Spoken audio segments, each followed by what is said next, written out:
আমরা প্রায়শ সামাজিক বিভিন্ন ইস্যুতে কথা বলতে চেষ্টা করি। আমাদের সাম্প্রতিককালে শিক্ষা-দীক্ষা এবং আর্থসামাজিক নানা উন্নয়নের পাশাপাশি একটা বড় সামাজিক সংকট প্রতীয়মান হচ্ছে। সেটা হলো আমাদের বিশেষত তরুণ প্রজন্ম আ বহু ক্ষেত্রে খুব হতাশায় ভুগছে। নানা রকম অবসাদগ্রস্ততা এবং অনিশ্চয়তা, টেনশন সব মিলিয়ে তাদের মনোযোগের অভাব হচ্ছে। উম অনেকে নিজেকে গুটিয়ে নিচ্ছে। এমনকি কোনো এক পর্যায়ে আত্মহত্যার মতো দুঃখজনক ঘটনাও ঘটিয়ে ফেলছে। গণমাধ্যমে প্রায়শ আমরা এই সংক্রান্ত বিভিন্ন সংবাদ দেখতে পাই। আমার পরিচিত বেশ কয়েকজন নানা সময়ে এমন ঘটনা ঘটিয়েছে। তাদের সংক্রান্ত আমার কিছু পর্যবেক্ষণ রয়েছে। তবে এই বিষয়ে কথা বলার জন্যে appropriate person হচ্ছেন ডক্টর মোহাম্মদ আমিনুর রহমান। কারণ আপনারা জেনে খুশি হবেন যে উনার এই বিষয়ে দীর্ঘ গবেষণা রয়েছে এবং একটি বই তিনি অনেক পরিশ্রম করে লিখেছেন, যার শিরোনাম হলো 'আত্মহত্যা, কারণ অনুসন্ধান ও প্রতিরোধ ভাবনা'। বইটা যদিও তিনি বেশ আগে লিখেছেন, সাথে সাম্প্রতিককালে এই ঘটনার intensity আরো বেড়েছে।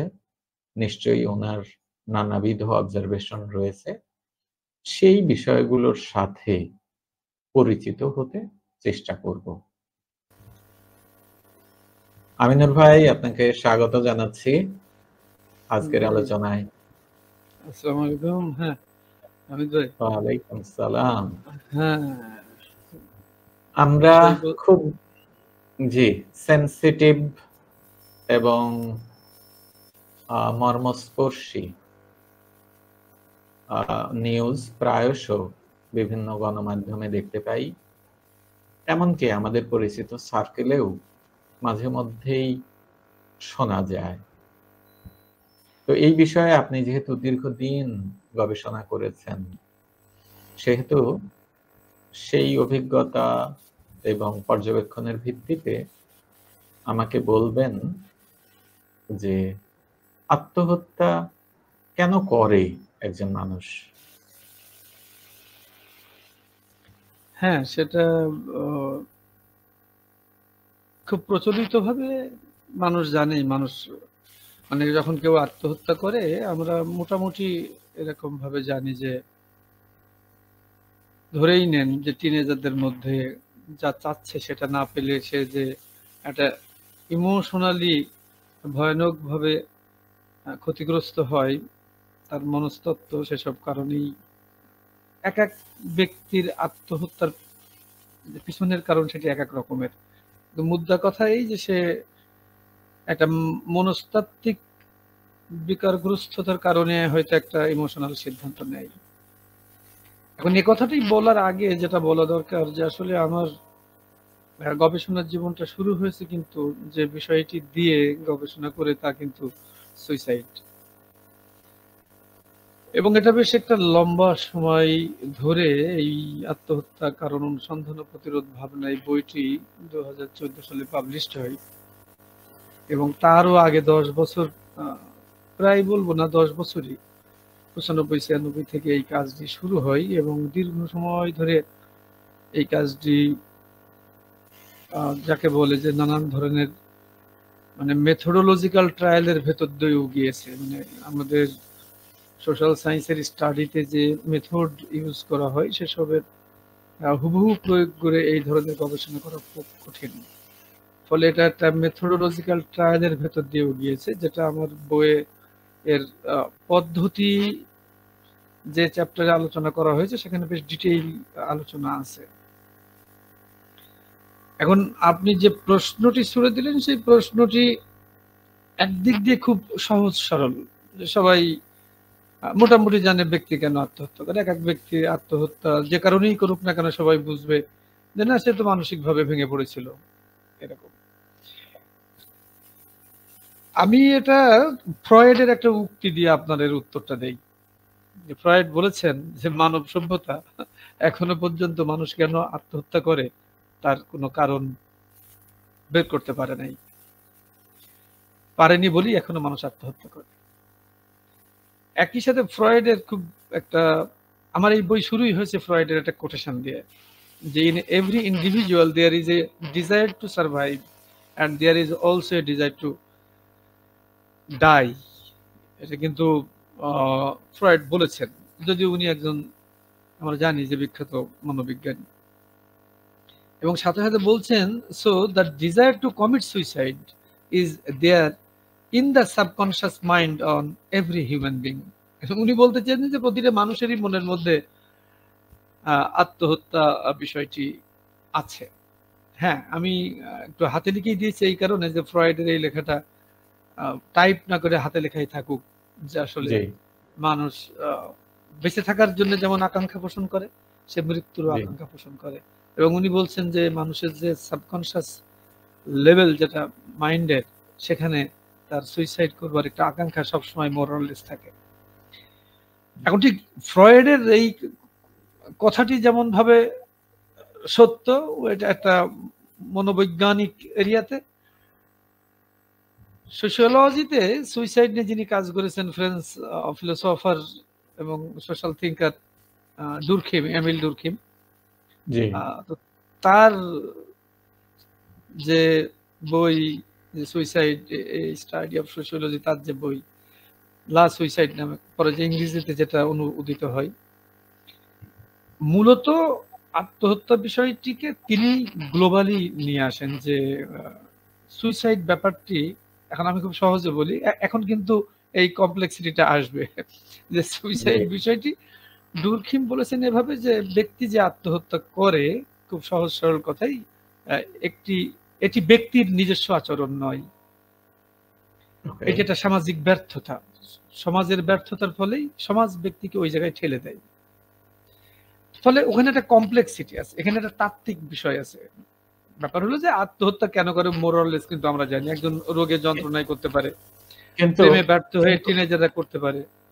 ওকে, কিন্তু আমার একটা জিজ্ঞাসা, আপনার বইয়ে সংহতি প্রসঙ্গে বলা হচ্ছে যে না, সংহতি কম থাকলেও যেমন আত্মহত্যা করে, সংহতি বেশি থাকলেও আত্মহত্যা করতে পারে। তো এই জায়গাটা আমি আসলে বুঝতে পারিনি যে আপনি কি মিন করেছেন। হ্যাঁ, এটা মিন করা বলতে না, আমি বলছি যে আমরা যদি ডুরখিমের ওইটা একটু আলাপ করি, আসলে একটি প্যারামিটার হাতে না নিয়ে, তো যেহেতু এটা রিসার্চ ছিল, এই বইটি খুব সিরিয়াস রিসার্চ ছিল, খুব সিরিয়াস রিসার্চ। আর আমার জানা মতে একটি পিএইচডি ছিল এক সময় আমাদের দেশে সুইসাইডের উপরে। তারপরে ওই বইটি বের হয়, socio economic and psychological causes of suicide in Jhenaidah district. এটা রাজশাহী ইউনিভার্সিটি সোশ্যাল ওয়ার্কের অধ্যাপক ডক্টর হাবিবুর রহমান স্যার, তার এটি ছিল। আপনার ইউনিভার্সিটির যিনি ভাইস চ্যান্সেলর ছিলেন অধ্যাপক হাবিবুর রহমান স্যার, প্রতিষ্ঠাতা ভিসি বা সদরুদ্দিন স্যারের পরে। তো যাই হোক, তো এখন আপনি যে কথাটা এখনই তুলে ফেললেন, ওইটা বলার সময় কোথায় আর একটু পরে হবে, আমি যদি আলোচনাটাই যাই। মানে ডুরখিম বলেছিলেন যে সমাজের সংহতির অভাব হলে, সোশ্যাল সলিডারিটি তার বইয়ে যেটা বলা হয়েছে, বা ইন্টিগ্রেশন, যে সমাজের সংহতির অভাব হলে সেই সমাজে ব্যক্তি আত্মহত্যা করে। এই যে আমরা গত পর্বে একটা কথা বললাম যে লোনলি ক্রাউডেড, বললাম না যে আমরা অনেক মানুষের মধ্যে থেকেও একাকী হয়ে গেছি, ওই সময় মূলত ডুরখিম এই দিকেই ইঙ্গিত করেছেন যে যদি ব্যক্তি ইন্টিগ্রেটেড থাকে উইথ আদার পিপল, তাহলে তার সুইসাইডাল টেন্ডেন্সি কম হবে।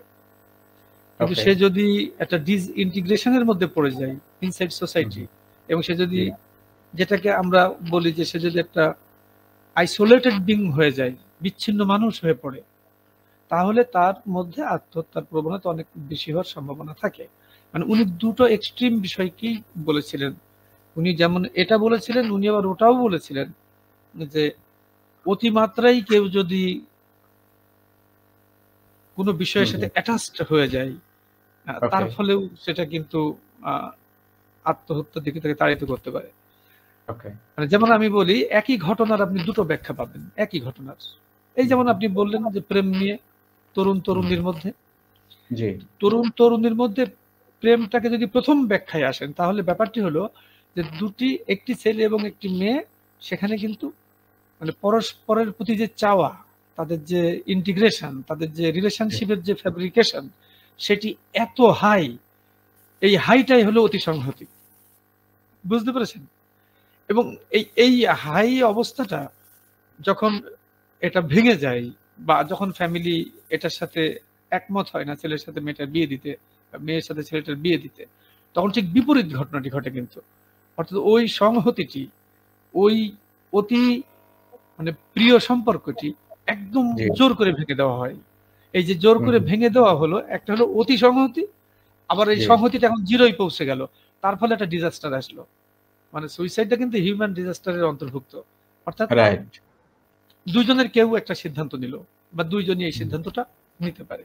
এখন আমার ক্ষেত্রে একটা চ্যালেঞ্জ ছিল, মানে আমি যখন কাজটি বাংলাদেশে করি, তখন আমার শ্রদ্ধেয় স্যার আমাকে একটা ছোট্ট কথা বলেছিলেন, তোর পিএইচডি না, আমি তো নর্মালি কাজটি করেছি, আবার এটা কোনো ডোনার ড্রাইভেন না, খেয়াল করেন এই কাজটি কোনো ডোনার টাকা দেয় নাই, ফলে আমি প্রায় 10 বছর এটা নিয়ে কাজ করতে পেরেছি। আমাকে বলা হলো যে তুমি দুর্খিমের থিওরিটা টেস্টিফাই করতে পারো বাংলাদেশে, তার এই সোশ্যাল ইন্টিগ্রেশন বা সোশ্যাল সলিডারিটি, তার যে সামাজিক সংহতি তত্ত্ব, সেটি কি আমাদের দেশে ওইভাবে কাজ করে?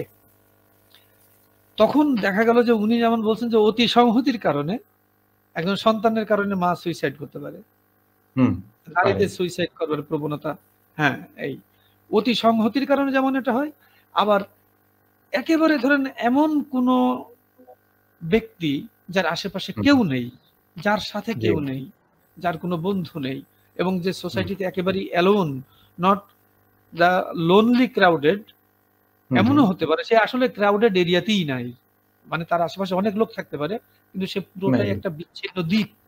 তাহলে তার ক্ষেত্রে অতি সংহতি এবং সংহতিহীন এই দুটি এরিয়ার মানুষ আত্মহত্যা বেশি করতে পারে বলে দুর্খিম বলেছিলেন। বাংলাদেশে যখন সেটি টেস্টিফাই করা হলো, আমি যখন তথ্যগুলো উপাত্তগুলো সংগ্রহ করলাম, তখন ওই আপনাকে আমি ওই ছবিটা দিয়েছিলাম বইয়ের, তখন এই বিষয়টি আসলো যে আসলে ব্যক্তির আত্মহত্যাটাকে, মানে আমার কিন্তু একটা টার্গেট ছিল যে দুর্খিমের বাইরে দাঁড়িয়ে একটি তত্ত্ব বিনির্মাণ করা। ওই জন্য আমার বই কিন্তু প্রতিরোধ ভাবনা। মানুষ এমনি আপনি আর্টিকেল পড়বেন, পড়বেন, সব বলবে ওই আত্মহত্যা করেছে প্রেমে ব্যর্থ হয়ে, আত্মহত্যা করেছে ঋণ নিয়েছে শোধ করতে পারে নাই, ব্যবসায় ব্যাপক পতন হয়েছে, ব্যবসায় পতন হওয়ার ফলে, তার ব্যবসায়িক ব্যর্থতার ফলে সে আত্মহত্যা করেছে। মোটামুটি 4-5টা বিষয় কিন্তু সুইসাইডের ওখানে থাকে। কিন্তু আত্মহত্যার কারণ কি মোরাললেস আমরা সবাই জানি। এই জন্য কারণ নিয়ে আমি খুব বেশি কিন্তু একটা যে টানা হাসরা করেছি তা না। আমার রিসার্চে উঠে এসেছে যে কোন কোন কারণে আত্মহত্যা তারা করেছে। এটা একটু কেস স্টাডি মূলক বেশি তো, কারণ আপনি একটা কেস গিয়ে স্টাডি করতে হবে খুব গভীর ভাবে, তাহলে এটা বোঝা যাবে। এবং এখানে এই কাজটি করা খুব কঠিন। এমনি একাডেমিক রিসার্চের জন্য সুইসাইড নিয়ে কাজ করা করে একটা অনুসিদ্ধান্ত টানা বেশ টাফ, কারণ আমার এটা 10 বছর করার পর পড়েছিল। তখন আপনার মতো বন্ধু বান্ধবরা আমাকে বলেছে তুমি কি করলে এটা, যারা পাণ্ডুলিপি পড়েছে ফেলে রাখলে। এরপরে আমি আড়িয়ালের, এই যে আড়িয়াল, আমার তো সব বইয়ের প্রকাশক আড়িয়াল, এই যে আড়িয়াল, এটা কানাডিয়ান এন্ড বাংলাদেশ দুই জায়গাতেই তার পাবলিকেশনস। তা আমি যখন আড়িয়ালের স্বত্বাধিকারে কে এটা দেই, উনি আমাকে না বলেই বইয়ের ড্রাফট প্রেসে দিয়ে বের করে ফেলে বলছে যে এই আমিনুর রহমান আপনি কালকে প্রেসে আসেন। আমি গিয়েছি, কি ব্যাপার? তো সেই দেখেন আপনার বই। বললাম হোয়াট? বলছে আমি এটা এক রাতে পড়ি, ভেবেছি বইটা এতদিন পড়ে আছে কেন, এই বইটা কেন পড়েছেন? বললাম তাই? বলছে আমি বইটা এক নিঃশ্বাসে পড়েছিলাম। আর আমার একটা টার্গেট ছিল যে আমি গবেষণা বই তো, মানে বাংলাটা যেন এমন হয় পাঠক যদি এই বইটা শুরু করে সে যেন হাত থেকে ছেড়ে না দেয়। আমি এটা খুব মাথায় রেখে এটা লিখেছিলাম। এমনি তো গবেষণা বই এটা খটোমটো বাংলা হয়, মানুষ নিরস জিনিস পড়তে চায় না, এটা আমার খুব একটা মাথায় ছিল। তো সব মিলিয়ে আপনি যে জায়গাটায় বললেন যে ডুরখিমের তত্ত্বটি যখন আমি বাংলাদেশে প্রয়োগ করতে গেলাম, তখন দেখা গেল যে দুটি বিষয় এখানে রয়েছে, যে অতি সংহতি এবং সংহতি নেই, একেবারে বিচ্ছিন্ন একটি ব্যক্তি, উভয়ই সুইসাইড প্রবণ। উনি যেমন বলছেন, তখন তার একটা থার্ড একটা জায়গা দরকার হয়ে পড়লো, যে আসলে এখানে একটা তৃতীয় বিষয় তাহলে কি আসতে পারে যার ফলে বাংলাদেশের মতো সমাজে আত্মহত্যা বেশি হয়। উনি যেমন বলেছেন পুরুষরা আত্মহত্যা বেশি করে নারীদের থেকে। এটা মানে উনারটা তো ইউরোপিয়ান পার্সপেক্টিভ, বুঝতে হবে কিন্তু। আর উনি কিন্তু অষ্টাদশ শতাব্দীতে কাজ করেছেন, উনি যে পরিশ্রম করেছেন আমার তো মাথায় আসে না যে ওই সময় যন্ত্র নেই, পাতি নেই, কম্পিউটার নেই, পুরো ইউরোপের সমস্ত দেশের তথ্যে বই ঠাসা এই বই একেবারে, যে কিভাবে উনি করেছেন সেই কাজ। বাংলাদেশে কি দেখা গেল জানেন, মেয়েরাই সুইসাইড বেশি করে, পুরুষরা নয়। ইউরোপে যেসব কারণে সুইসাইড করে, বাংলাদেশে সেই কারণগুলো খুব একটা যায় না কিন্তু, যেমন যে প্রেমের কারণে সব আত্মহত্যা করে এমন ভাববার কোনো কারণ নেই। রাইট। আপনি জানেন, হ্যাঁ, কেভিন কার্টারের ঘটনাটা আপনি জানেন, যে কেভিন কার্টার আপনি যদি এখনই গুগলে লেখেন যে বিখ্যাত ছবি চলে আসবে তার, ও তো পুলিৎজার প্রাপ্ত। জি জি। সে হ্যাঁ সুদানের দুর্ভিক্ষে সে গেছে, সুদানের দুর্ভিক্ষ কাভার করতে গিয়ে সে দেখলো যে একটি বাচ্চা এক জায়গায় পড়ে আছে আর একটা শকুন তাকে ঠুকরাচ্ছে। তো উনি দূর থেকে ছবিটা কাভার করেছেন। এই বাচ্চাটির কাছে পৌঁছানোর পর বাচ্চাটি তো মারা গিয়েছে। তো এই বিষয়টি তার কেভিন কার্টারের উপরে এতটাই প্রভাব ফেলে যে এই ছবি দিয়েই উনি পুলিৎজার পান। কিন্তু খুব বিখ্যাত ছবি। হ্যাঁ, মানে আপনি কেভিন কার্টার এখন কেউ যদি আমাদের এই আলোচনা শুনে গুগলে লেখে, ওই সাথে সাথে ছবিটা চলে আসবে। এই ছবিটা আমার কাছে নিজের কাছে আছে। এখন কেভিন কার্টার পরে যখন সুইসাইড নোটটা লিখেছেন মারা যাওয়ার, ওই যে নিচে ইংরেজি দামি তার সুইসাইড নোটটা দিয়ে দিয়েছে, তখন কিন্তু উনি বলছেন ওই বাচ্চাটার নাম তো আর জানে না যে আমি ওই কেনের কাছে আমি চলে গেলাম, যেটা আনবিলিভেবল যে মানুষ না খেয়ে মারা যাবে, একটা শিশু, তার কাছে কোনো খাবার পৌঁছাবে না, তার কাছে কোনো সাহায্য পৌঁছাবে না, এবং তাকে একটি শকুন ঠুকরাচ্ছে। মানে এটা একটা, এবং তার এই ছবি শুধু ওনাকে পুরস্কার এনে দিয়েছে তা না, আমি বলবো তার এই ছবিটি সুদানের দুর্ভিক্ষ প্রতিরোধ করতে, বন্ধ করতে, তখন বিশ্বময় দৃষ্টি আকর্ষণ করতে দারুণভাবে সফল হয়েছিল কেভিন কার্টারের এই ছবিটি। তো দেখা যাবে যে প্রতিটা কেজের পিছনে এমন কিছু ঘটনা রয়েছে যে সেই ঘটনাকে আসলে ব্যাখ্যা করাটা মানে একটার সাথে একটা যায় না। আপনি বোম্বের নায়িকা জিয়া খান, মিলিয়ন মিলিয়ন ডলারের মালিক, উনি বিলো 30 ইয়ার্স উনি সুইসাইড করেছেন। উনি 2.5 পৃষ্ঠার একটা ইংরেজি সুইসাইড নোট লিখেছেন। আমার এই বইয়ে জিয়া খানের সুইসাইডটা আছে, ওই যে খুব জনপ্রিয় নায়িকা ছিল জিয়া খান, তার এই সুইসাইড নোটটি আছে।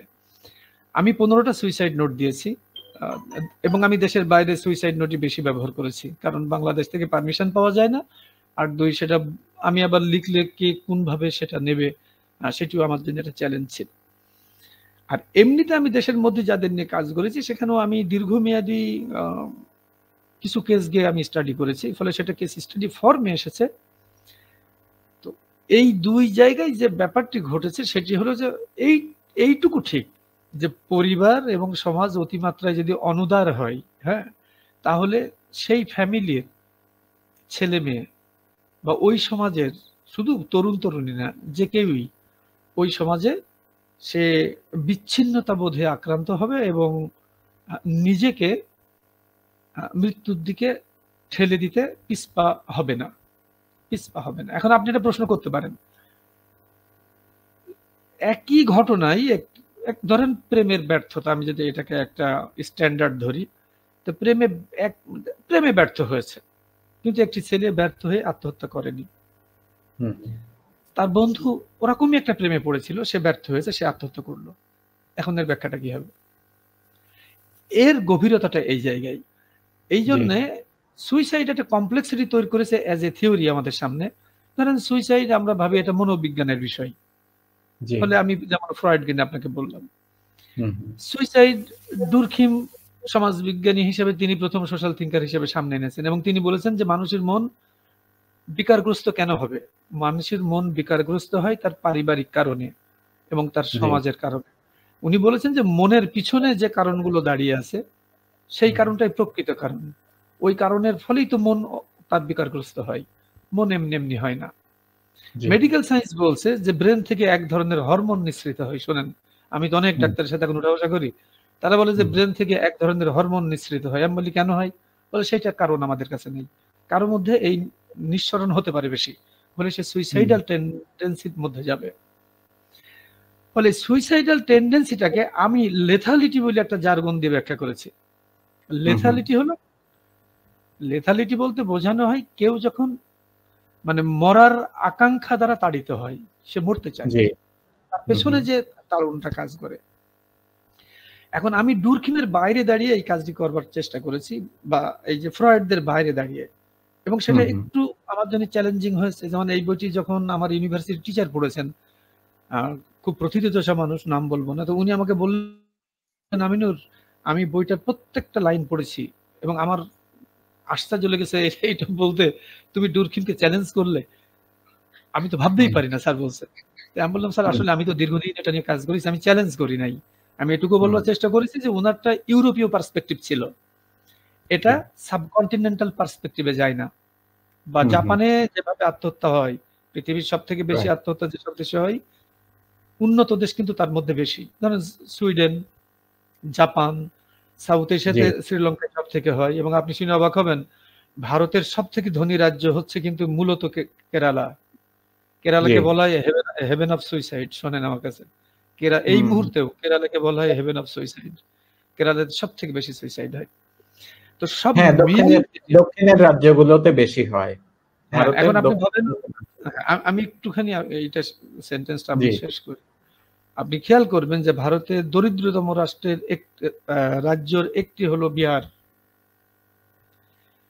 দরিদ্রতম রাজ্যের একটি হলো বিহার, আর ভারতের সব থেকে ধনী রাজ্য হলো কেরালা। বিহারে যে সুইসাইড হয় তার থেকে বহুগুণ বেশি হয় ওইখানে।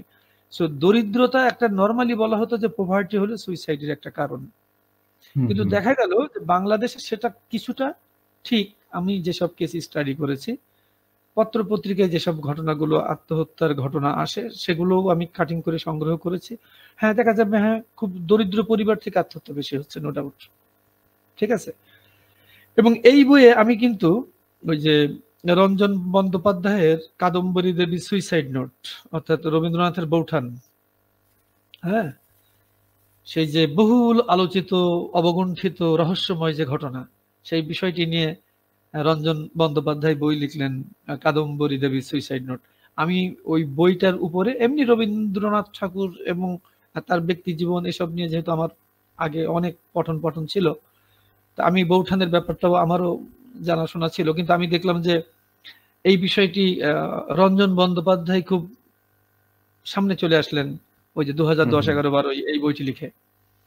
তা আমি পুরো বইটি আমি একটা রিভিউ দিয়েছি, এর মধ্যে একটা কেস স্টাডি হিসেবে রবীন্দ্রনাথের এই বৌঠান এবং রবীন্দ্রনাথের সেই সম্পর্কের ব্যাপারটি নিয়ে। ফলে প্রত্যেকটা ঘটনার সাথে প্রত্যেকটা ঘটনার মধ্যে একটা মানে একটা পার্থক্য আছে। ফলে আপনি ঠিক, আমি এতখানি কথাটা টানলাম এই কারণে, আপনি ঠিক যেভাবে বললেন যে আসলে আত্মহত্যা করার পিছনে কারণ কি, এর সব থেকে বড় উত্তরটা আমার মনে হয় যে ফ্রয়েড দিয়েছেন, যে আত্মহত্যা মানুষ কেন করে, সভ্যতা আজ পর্যন্ত সেটা আবিষ্কার করতে পারে নাই। আমরা শুধু এটুকু বলতে পারি যে একজন ব্যক্তি, ডুরকিমের ওই জায়গাটা খুব রিয়েল একটা এক্সপ্লানেশন উনি দাঁড় করিয়েছেন, যে সোশ্যাল সলিডারিটি যদি কোনো সোসাইটিতে যদি ডিক্লাইন হয়, ইন্টিগ্রেশন যদি ডিক্লাইন হয়, আপনি ইনসাইড ফ্যামিলি কোনো ব্যক্তি যদি বিচ্ছিন্ন হয়ে পড়ে, সে কিন্তু শারীরিকভাবে সবার মধ্যে আছে, বাট সে কারোর সাথেই নেই, অথবা আমরা তার দিকে খেয়াল করছি না। যদি এমন হয়, তাহলে ওই ব্যক্তির আত্মহত্যা করার সম্ভাবনাটা সব থেকে বেশি, তাহলে এই জন্য সোসাইটি এবং মানে ফ্যামিলি একদম মাইক্রো লেভেলে, আপনি একটু ম্যাক্রো, এটা তো রাষ্ট্র বলা যাবে না, তার তো একটা সমাজ আছে, গ্রামীণ সমাজ হোক, কমিউনিটি হোক। মাইক্রো হলো ফ্যামিলি আর ম্যাক্রো হলো তার কমিউনিটি বা সোসাইটি। এই জায়গায় একটা বিরাট দায়বদ্ধতা আছে, যেটা আমরা দেখতে পাচ্ছি না, কিন্তু ওইটাই মূল বিষয়। কোন একটি সমাজে যখন অতিমাত্রায় আত্মহত্যা হয়, আপনি বুঝবেন যে এই সোসাইটির অভ্যন্তরের যে ফ্যাব্রিকেশন, সেটা লুজ হয়ে গেছে ভীষণভাবে, এবং মানুষ খুব সাবজেক্টিভ হয়ে গেছে। প্রতিটা ব্যক্তি তার নিজের নিয়ে ব্যস্ত, সে আশেপাশে খেয়াল করে না। এই হ্যাঁ, সামাজিক সংহতির অবনমন এখানে সেটা বাংলাদেশের জন্য প্রযোজ্য। ওকে, এখন আমার যেটা জানার ইচ্ছা যে আপনি যখন কাজটা শুরু করেন তখন যেই স্কেলে ভেবেছিলেন নিশ্চয়ই ক্রমশ এটা বাড়তে থাকে, এবং কখন মনে হলো আপনার যে এটা বই আকারে পাবলিশ করা উচিত? কারণ শুরুতে নিশ্চয়ই একটা আর্টিকেলের ভাবনা মাথায় নিয়ে শুরু করেছিলেন। হ্যাঁ, এটা ঠিক যে আমি যখন কাজটি শুরু করি একটি আর্টিকেল লিখবো তেমন ভাবে না, তবে আমার মাথায় ছিল তখন আসলে আমার বয়সটা তো অনেক কম। আমি বলবো কাজটা আমি যখন শুরু করেছি 96 সাল 97 সালে। হ্যাঁ, কারণ আমার পিএইচডি অ্যাওয়ার্ড হয়েছে 2004 জানুয়ারির দিকে। তো তারও অনেক পরে 14 সালে একটা বই আকারে আসে। তো পাণ্ডুলিপিটা 10 সালে 11 সালে হয়ে যায়। আমার সুবিধা হয়েছে যে আমি এটা 2-3 বার রিভিজিট করতে পেরেছি। অনেক সময় আমি এটা রিভিজিট করতে পেরেছি in country and out country অনেক বিষয় নিয়ে। আমি অনেকবারই এটা রিভিজিট করতে পেরেছি। তো ফলে আমি বলবো যে বইপত্র লিখে সাথে সাথে খুব সিরিয়াস গবেষণা হলে সাথে সাথে পাবলিশ না করে দেরি করে করা খুব ভালো। এই কারণে বলছি এই বইটি নিয়ে আমার কোনো আক্ষেপ নেই। আমার মনে হয়েছে আমি যা চেয়েছি তার থেকে বেশি এই বইয়ে দিতে পেরেছি। কারণ আমার মূল উদ্দেশ্যই ছিল এখানে একটা তত্ত্ব বিনির্মাণ করা। ব্যক্তি কেন আত্মহত্যা করে সেটা সবাই জানে মোরলেস, কিন্তু প্রতিরোধ করব কিভাবে? আমার এখানে মূল বইয়ের নামই এই কারণে এই যে কারণ অনুসন্ধান ও প্রতিরোধ ভাবনা। এখানে প্রতিরোধ ভাবনাটা বইয়ের প্রায় 60% এই বইয়ের প্রতিরোধ ভাবনা। এই জন্য প্রতিরোধ ভাবনা নিয়ে আমি বেশি কাজ করেছি এই বইয়ে। আমাকে অনেক কিছু লিঙ্ক করতে হয়েছে। আপনি জানেন যে আমি রেজিলিয়েন্স মডেল এখানে ডেভেলপ করেছি এই বইয়ে। যে রেজিলিয়েন্স থিওরি যেটা, সেটাকে আমি রেজিলিয়েন্স মডেল ডেভেলপ করেছি সুইসাইড প্রতিরোধ করার ক্ষেত্রে কিভাবে। এই যে একটা আর্টিকেল এই সংক্রান্ত পাবলিশ হয়েছে। হ্যাঁ, এটা খুবই তো অনেকে পড়ছে, আমার কাছে মেইলও আসছে। এই যে resilience model evidence based action for suicide prevention. হ্যাঁ, রেজিলিয়েন্স মডেল এটা ওই বইয়েরই। আমি হয়তো দেখা যাবে এটা 14 সালে বই বেরিয়েছে, এটা হয়তো আমি 2022-23 সালে আমি এটা আর্টিকেল লিখেছি। বলে আমার আরো অনেক কিছু দেখার সুযোগ হয়েছে। এটা আমি ওয়ার্ল্ড সুইসাইড প্রিভেনশন ডেতে এটা আমি দিয়েছিলাম। আন্তর্জাতিক যে কমিটি আছে এই যে এইটা আমি 8ই সেপ্টেম্বর যে এটা আন্তর্জাতিক দিন যেটা, সেই দিনে এটা আমি ওটা ইয়ে করেছিলাম। এবং আমি ইন্টারন্যাশনাল সুইসাইড প্রিভেনশন কমিটি সেটার সাথেও একটু জড়িত মোরলেস। এটা আছে অস্ট্রেলিয়া বেসড। হ্যাঁ, অস্ট্রেলিয়া বেসড। ওকে, তাহলে আমাকে একটু বলেন যে আপনার এই বইয়ের মূল মেটেরিয়াল কি কি ছিল? অর্থাৎ আপনি যারা সুইসাইড করেছে তাদেরকে তো আর পাওয়া সম্ভব না, তাহলে তাদের ফ্যামিলি, ফ্রেন্ডস, রিলেটিভস তাদেরকে ইন্টারভিউ করেছেন, সেকেন্ডারি ডেটা কালেক্ট করেছেন, না কিভাবে কাজটা করলেন? হ্যাঁ, ওই আমি শুরুতে যেমন বলছিলাম আপনাকে যে আত্মহত্যা নিয়ে গবেষণা করা অন্যান্য গবেষণা থেকে মেথোডোলজিক্যাল চ্যালেঞ্জ অনেক হাই। কারণ আপনি যাকে নিয়ে কাজটি করবেন সে কিন্তু মারা গেছে, এবং আমি এটা কেস স্টাডি করেছি।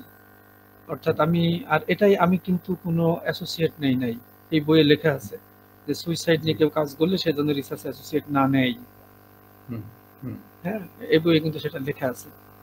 তো আমি যত কেস নিয়ে শুরু করেছিলাম তার অনেকগুলো কেস একসময় বাদ যায়, যে মোটামুটি যে জায়গাতে দাঁড়াই সেটি নিয়েই, যেহেতু কেস স্টাডি, ফলে এখানে আমার স্যাম্পলিং এর নাম্বার নিয়ে খুব একটা ঝামেলা ছিল না, যেহেতু একটা কোয়ালিটেটিভ বিষয় ছিল। আর ইনডেপথ কাজ করার জন্য যে আমি দীর্ঘ সময় পেয়েছি, আমি তো সেই 96 সাল থেকে বলা যায় আমি তো 10-11 সাল পর্যন্ত বারবার এই কাজটি করার সুযোগ পেয়েছি। খুব স্পেশাল কেস বলে তখন আমি সেখানে মুভ করেছি। এই জন্য এই বইয়ের প্রচলিত আমরা যে গবেষণা পদ্ধতি পড়ে থাকি, আপনি স্যাম্পলিং করলেন, লোকজন পাঠালেন, একটা প্রশ্নপত্র হাতে দিয়ে দিলেন, সে সেই প্রশ্নপত্র পূরণ করে আনলো, এখানে কাকে পূরণ করবে? এই জন্য এই কাজটি বেশ চেক অ্যান্ড ব্যালেন্সের ব্যাপার আছে। যেমন আমি একটা কেস, শুধু একটা কেসই বলি, সেটা আমি মেথোডোলজিক্যাল চ্যালেঞ্জ বলে এই বইয়ের যে গবেষণা পদ্ধতি পর্বটি লেখা আছে সেখানে বলা আছে। সেটা হলো, আমি একটা শ্বশুর বাড়ি গিয়েছি, যে বাড়ির মানে যে মেয়েটি সুইসাইড করেছেন, থানা আমাকে বলছে, তো আমি সুইসাইডটা বেশ আগের, তো বলেন আমি কিন্তু এই কাজটা অনেক সময় ছদ্মবেশেও করেছি এরকম, মানে আমি এমনিতেই ওই বাড়িতে গিয়েছি বিকালবেলা, ওই বাড়ির যিনি চাচা তার সাথে কথা বলছি, মেয়ের শ্বশুর, এ কথায় ও কথায় সে কথায় আমি গল্পে বলছি যে হ্যাঁ শুনলাম আপনার বৌমা খুব অসুস্থ হয়েছিল, হাসপাতালে নিয়েছিলেন। আমি এটা বলার পর বৃদ্ধ বেশ চমকে গেল, কে বলছে আমার বৌমা অসুস্থ হয়ে হাসপাতালে গেছে, আপনি জানেন কি করে? বললাম না, হাসপাতালের একজন ডাক্তার আমার খুব ঘনিষ্ঠ বন্ধু, কথায় কথায় বলছিল যে ওরা বেশ একটু সম্ভ্রান্ত পরিবার, যে অমক মিয়াদের বাড়ির একটা বৌমা হাসপাতালে তো এরকম আসলো, ধরেন ঘটনাটা 6 মাস আগে ঘটেছে, আমি 6 মাস পরে যাচ্ছি, উনি ভেবেছেন আমি তাহলে পুলিশ কানেক্টেড কোন লোক, উনি খুব ভয় পেয়েছেন। তারপরে উনার সাথে আমার একটা সম্পর্ক তৈরি হয়েছে, উনারা ঘটনাটা বলেছেন, উনারা পুরো দোষটাই বৌমাকে চাপালেন, মানে বললেন যে বৌমার এই ও তা সাত পাঁচ ইত্যাদি ইত্যাদি। আমি এই কেসটা নিয়েই ওই মেয়ের বাপের বাড়ি গিয়েছি। শোনেন, এই কাজটি করা অত সহজ না এই কারণে, বাবার বাড়ি যখন গিয়েছি তখন বাবা মা কি বলবে, সে কি বলবে যে আমার মেয়ের এই দোষের কারণে বিষ খেয়েছে? খুব সহজ সরল, যে হাজবেন্ড অত্যাচার করতো, যৌতুক চেত, আমরা গরিব মানুষ, অনেক কিছু মেয়ে বিয়ের সময় দিয়েছি, আর দিতে পারছি না, কিন্তু ওরা প্রায় মারধর করতো, বাপের বাড়ি যা নিয়ে আস। তখন আমি থার্ড আর একটা পদ্ধতি নিয়েছি, সেটা হলো এবার ওই বাড়ির আশেপাশে কিছু ফ্যামিলির সাথে আমি যোগাযোগ করে 2-4 জনকে বাইরে নিয়ে এসেছি, বুঝলেন? ধরেন আরো 1 মাস পরে আমি কেসটা দুই পক্ষ নিয়ে চুপচাপ বসে আছে, আমি এখানে কোনো ডিসিশনে আসি নাই যে হ্যাঁ শ্বশুর বাড়ি বাঁচার জন্য এটা বলবে আর এখন মেয়ের বাবা মা এটা বলবে। তখন শ্বশুর বাড়ির আশেপাশে যারা, তাদের নিয়ে বসলে তারা তখন বললো যে আসলে ব্যাপারটি ঘটেছে কি জানেন, এই মেয়েটি ওর বাবার একটা মেয়ে, একটা হয়তো ভাই আছে, মেয়ে একটা, এরা ভেবেছে যে এরা তো চাপ দিলেই এটা তো আনতে পারবে, যদি হয়তো তারা খুব ধনী না, যেখানে মূল বিষয়টি ওই, তার মানে ঘটনাটি হলো খুব সাদামাঠা ভাষায় যে আপনার যৌতুক সংক্রান্ত বিষয়ে বারবার চাপ দেওয়ার ফলে মেয়েটি একসময় তার বাবা মার কাছে এই কথাটা বলতে পারে না, যে কতবার দেবে, 5 টাকা দিক আর 5,000 টাকা দিক, এটা গ্রামীণ জীবনে যাওয়া হয়। ফাইনালি মেয়েটি বিষ খায় এবং হাসপাতালে যায়, যে ডাক্তার তাকে দেখে ওই ডাক্তার আমাকে বলে, তো পরে আমি আবার ডাক্তারের সাথে দীর্ঘ গল্প করতে পারি। ফলে দেখেন এই কাজটা কিন্তু ওই রকম না যে আপনি কত লোকের কেস স্টাডি করেছেন এটা ইম্পর্টেন্ট না, আপনি 10টা কেস স্টাডি করেন কিন্তু খুব ইনডেপথ, এবং এখানে অবজেক্টিভিটি মেনটেন করা খুব খুব খুব জরুরি। ওই জন্য বললাম এই গবেষণা কখনোই রিসার্চ অ্যাসোসিয়েট আপনার পার্টনার দিয়ে হবে না, আপনার অ্যাসোসিয়েট দিয়ে হবে না, যিনি চিফ রিসার্চার তাকে এটা করতে হবে এবং তার একটা ওই অবজেক্টিভিটি থাকবে, তার একটা ওই রকম। এখানে এই দুই জায়গায় আপনার তথ্য নেওয়া খুব জরুরি। ওকে ওকে, এবার আমার জিজ্ঞাসা হচ্ছে, আপনি এই বইয়ে একটা স্কেল ডেভেলপ করে সেটা উপস্থাপন করেছেন, এইটা একটু যদি সংক্ষেপে বলেন যে। হ্যাঁ, আমি একটা দুঃসাহস, অবশেষে ওই বললাম আমার ইচ্ছাই ছিল একটা থিওরি ডেভেলপ করা, তো আমি একটা দুঃসাহস বলবো না, একটা গবেষণার স্বার্থে গবেষণা, নলেজ ফর নলেজ, এটা দিন আজকে নাই হামিদ ভাই। আমি মনে করি না যে আমি যে বই লিখবো এটা লাইব্রেরিতে পড়ে থাকবে, আর কবিগুরুর ভাষায় বলতে হবে যে ওই যে শত সহস্র বছরের বাণী ওখানে মানে বোবা হয়ে বসে আছে, কথা বলতে পারছে না। মানুষের যেন উপকারে লাগে, সে কারণে আমি এই রেজিলিয়েন্স থিওরিটা আমি এখানে ডেভেলপ করেছি। আমি একটা প্রশ্ন উত্থাপন করেছিলাম আমার এই গবেষণায়, আপনি যেমন বই লেখায় একটা প্রশ্ন উত্থাপন করে শুরু করেন না, হ্যাঁ আমি এই বইয়ে একটা প্রশ্ন উত্থাপন করেছি, যেমন মনোবিজ্ঞানীদেরও আমি বলেছি, আমার সাথে মনোরোগ নিয়ে যারা কাজ করে তাদের ডায়ালগ হয়েছে, তাদের সাথে আমি কথা বলেছি। যেমন আমি বলেছি, আপনি কিভাবে বুঝবেন আপনার কাছে যে পেশেন্ট আসছে, মাঝে কলকাতার একটা প্রতিষ্ঠানের সাথে আমার অনেকক্ষণ ডায়ালগ হয়েছে, আমি আপনাকে একটু বলি হামিদ ভাই, আমার মনে হয় যে আপনি নিজে একটু স্ক্রিনে আসেন হামিদ ভাই, এইটা আমার আর আপনার একটু আলাপের দরকার, আমি বলি। গত বছরে কলকাতার একটা প্রতিষ্ঠান আমাকে লিংক করেছে যারা শুধু সুইসাইড নিয়ে কাজ করে, খেয়াল করেন। ওকে। হ্যাঁ, তারা দুইজনই মনোবিদ, কিন্তু একটু বয়সে তরুণ। আমি বললাম যে আমাকে আপনারা কিভাবে আবিষ্কার করলেন? তো বললে স্যার অমকের মাধ্যমে। মানে আমার তো, আপনি একটু জানেন যে কলকাতায় আমার একটা গ্রুপের সাথে খুব উঠা বসা আছে, গবেষণা গ্রুপের সাথে। আলাম ভেরিফাই, কি কাজ করেন আপনারা? তো এইটা বললে বলছে স্যার আজকে একটা পেশেন্ট আছে আমাদের সাথে, সেশন আছে, এটাকে সেশন বলা হয়, বুঝলেন? মানে একটা পেশেন্ট আছে বলতে অ্যাটেম্পটেড সুইসাইডার, অ্যাটেম্পটেড সুইসাইডার। এখানে একটু বলি, আমি 15টার মতো অ্যাটেম্পটেড সুইসাইডারের সাথেও ডায়ালগ করেছিলাম ব্যাপকভাবে, ওটা বোঝার জন্য। ওরা বেঁচে গেছে তো, হাসপাতাল থেকে আমি তথ্যগুলো নিয়েছি। আমি ওই মনোরোগ, যে কলকাতার যিনি মনোবিদ, হ্যাঁ, মনোরোগ বিশারদ, আমি ওনাকে বললাম যে আমি আপনাকে একটা প্রশ্ন করবো, আপনি আমাকে একটু ক্লারিফাই করেন তো। বস স্যার বলুন। আমার প্রশ্নটি হলো, আপনার কাছে আজকে যে পেশেন্টটি আসবে, আমাকে বলেন তো কোন প্যারামিটারে আপনি তাকে মেজার করবেন? বলে আমি একটা উদাহরণ দিলাম যে আমি ধরে নেন যে 104 জ্বর হলে তারপরে মানুষ মারা যায়, তাহলে আমার হাতে একটা থার্মোমিটার আছে, আমার 99 নরমাল টেম্পারেচার। তাহলে আপনার কাছে কোন থার্মোমিটার আছে? আজকে যে আসবে আপনি কিভাবে বুঝবেন যে সে আসলে সুইসাইড টেন্ডেন্সির কোন লেভেলে আছে? সুইসাইডাল টেন্ডেন্সি সে কি একে আছে? আমি বললাম স্কেলটা যদি 1 থেকে 10 হয়, এবং আমি যদি ধরে নিই 5 পর্যন্ত হলো সে একটা নরমাল সিচুয়েশন আছে, সে রিকভারি হতে পারে ইজিলি, কিন্তু এই স্কেলে 6, 7, 8, 9, 10 যত উপরের দিকে যাবে তার সুইসাইডাল প্রবাবিলিটি ততটা হাই, সুইসাইডাল প্রবাবিলিটি।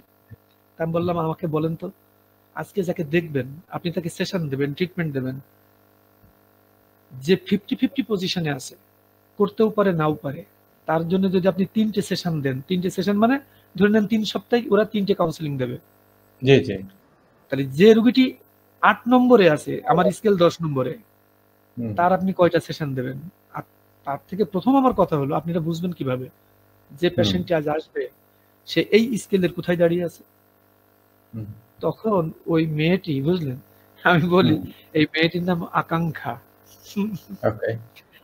মানে আকাঙ্ক্ষা বলে, ওই যে ইন্ডিয়াতে তো এখনো কিওটার ওভাবে বলে না, ওরা তো হ্যাঁ, ওরা হিন্দি উচ্চারণ করে, আকাঙ্ক্ষা। আমাকে বলছে স্যার আপনি যা বললেন আমি তো ডুবে গেলাম। বলছি না, আপনি তো প্রফেশনাল, আপনি তো প্রতিদিনই 2-4 জন হোক, একজন হোক, বলছে না একজন করে তো দেই কাউন্সিলিং। বললাম কাউন্সিলিং দিচ্ছেন, খুব ভালো। আমি বললাম এইটা একটা বড় চ্যালেঞ্জ, প্রথমে আমাকে নির্ধারণ করতে হবে যে আমি আসলে একটা স্কেলে যিনি আসছেন তার মনস্তত্ত্বটাকে তো আমার ফেলতে হবে। তখন আমি এই যে আর্টিকেল দেখালেন, আমি ওই আর্টিকেলটা ওকে ফরওয়ার্ড করেছিলাম, করলে 2 দিন পরে বলছে, ও একটা অসাধারণ বাংলা বললো, স্যার দিশা পেলাম। ওই ইন্ডিয়ান বাংলা। আমি বললাম তাই? আমি তো অন্ধকারে হাত ধরছিলাম, দিশা পেলাম। আমি বললাম হ্যাঁ, আমি বললাম আমার এটা কিন্তু 100% কোনো স্কেল না, কারণ আপনি হিউম্যান বিহেভিয়ারকে 100% একটা স্কেলে ফেলতে পারবেন না। কিন্তু আমি দুঃসাহসটা দেখিয়েছি এই কারণে, এটা একটা ভাবনার উদ্রেক করবে যে ওই ব্যক্তির মনস্তত্ত্ব যদি 1 থেকে 5 পর্যন্ত থাকে, আমার স্কেলটা 10 পর্যন্ত। আমি ভাই আমার স্কেলটা টাইটেল হলো সুইসাইড লেথালিটি স্কেল, অর্থাৎ ওই যে বললাম যে মৃত্যুর আকাঙ্ক্ষায় যেসব ব্যক্তি বহন করে চলে, তার মনের মধ্যে এই যে ভঙ্গুরতা, বাঁচার প্রতি যে তার আগ্রহের অভাব এবং মৃত্যুর প্রতি তার যে আকাঙ্ক্ষা, এইটাকে লেথালিটি বলে। আমি আমার এই বইয়ে আমি এই লেথালিটি জার্গনটি ব্যবহার করেছি, তবে আমি এটাকে কিন্তু একটু রিঅ্যারেঞ্জ করেছি এইখানে। আমার এটা নাম হয়ে গেছে সুইসাইডাল লেথালিটি স্কেল।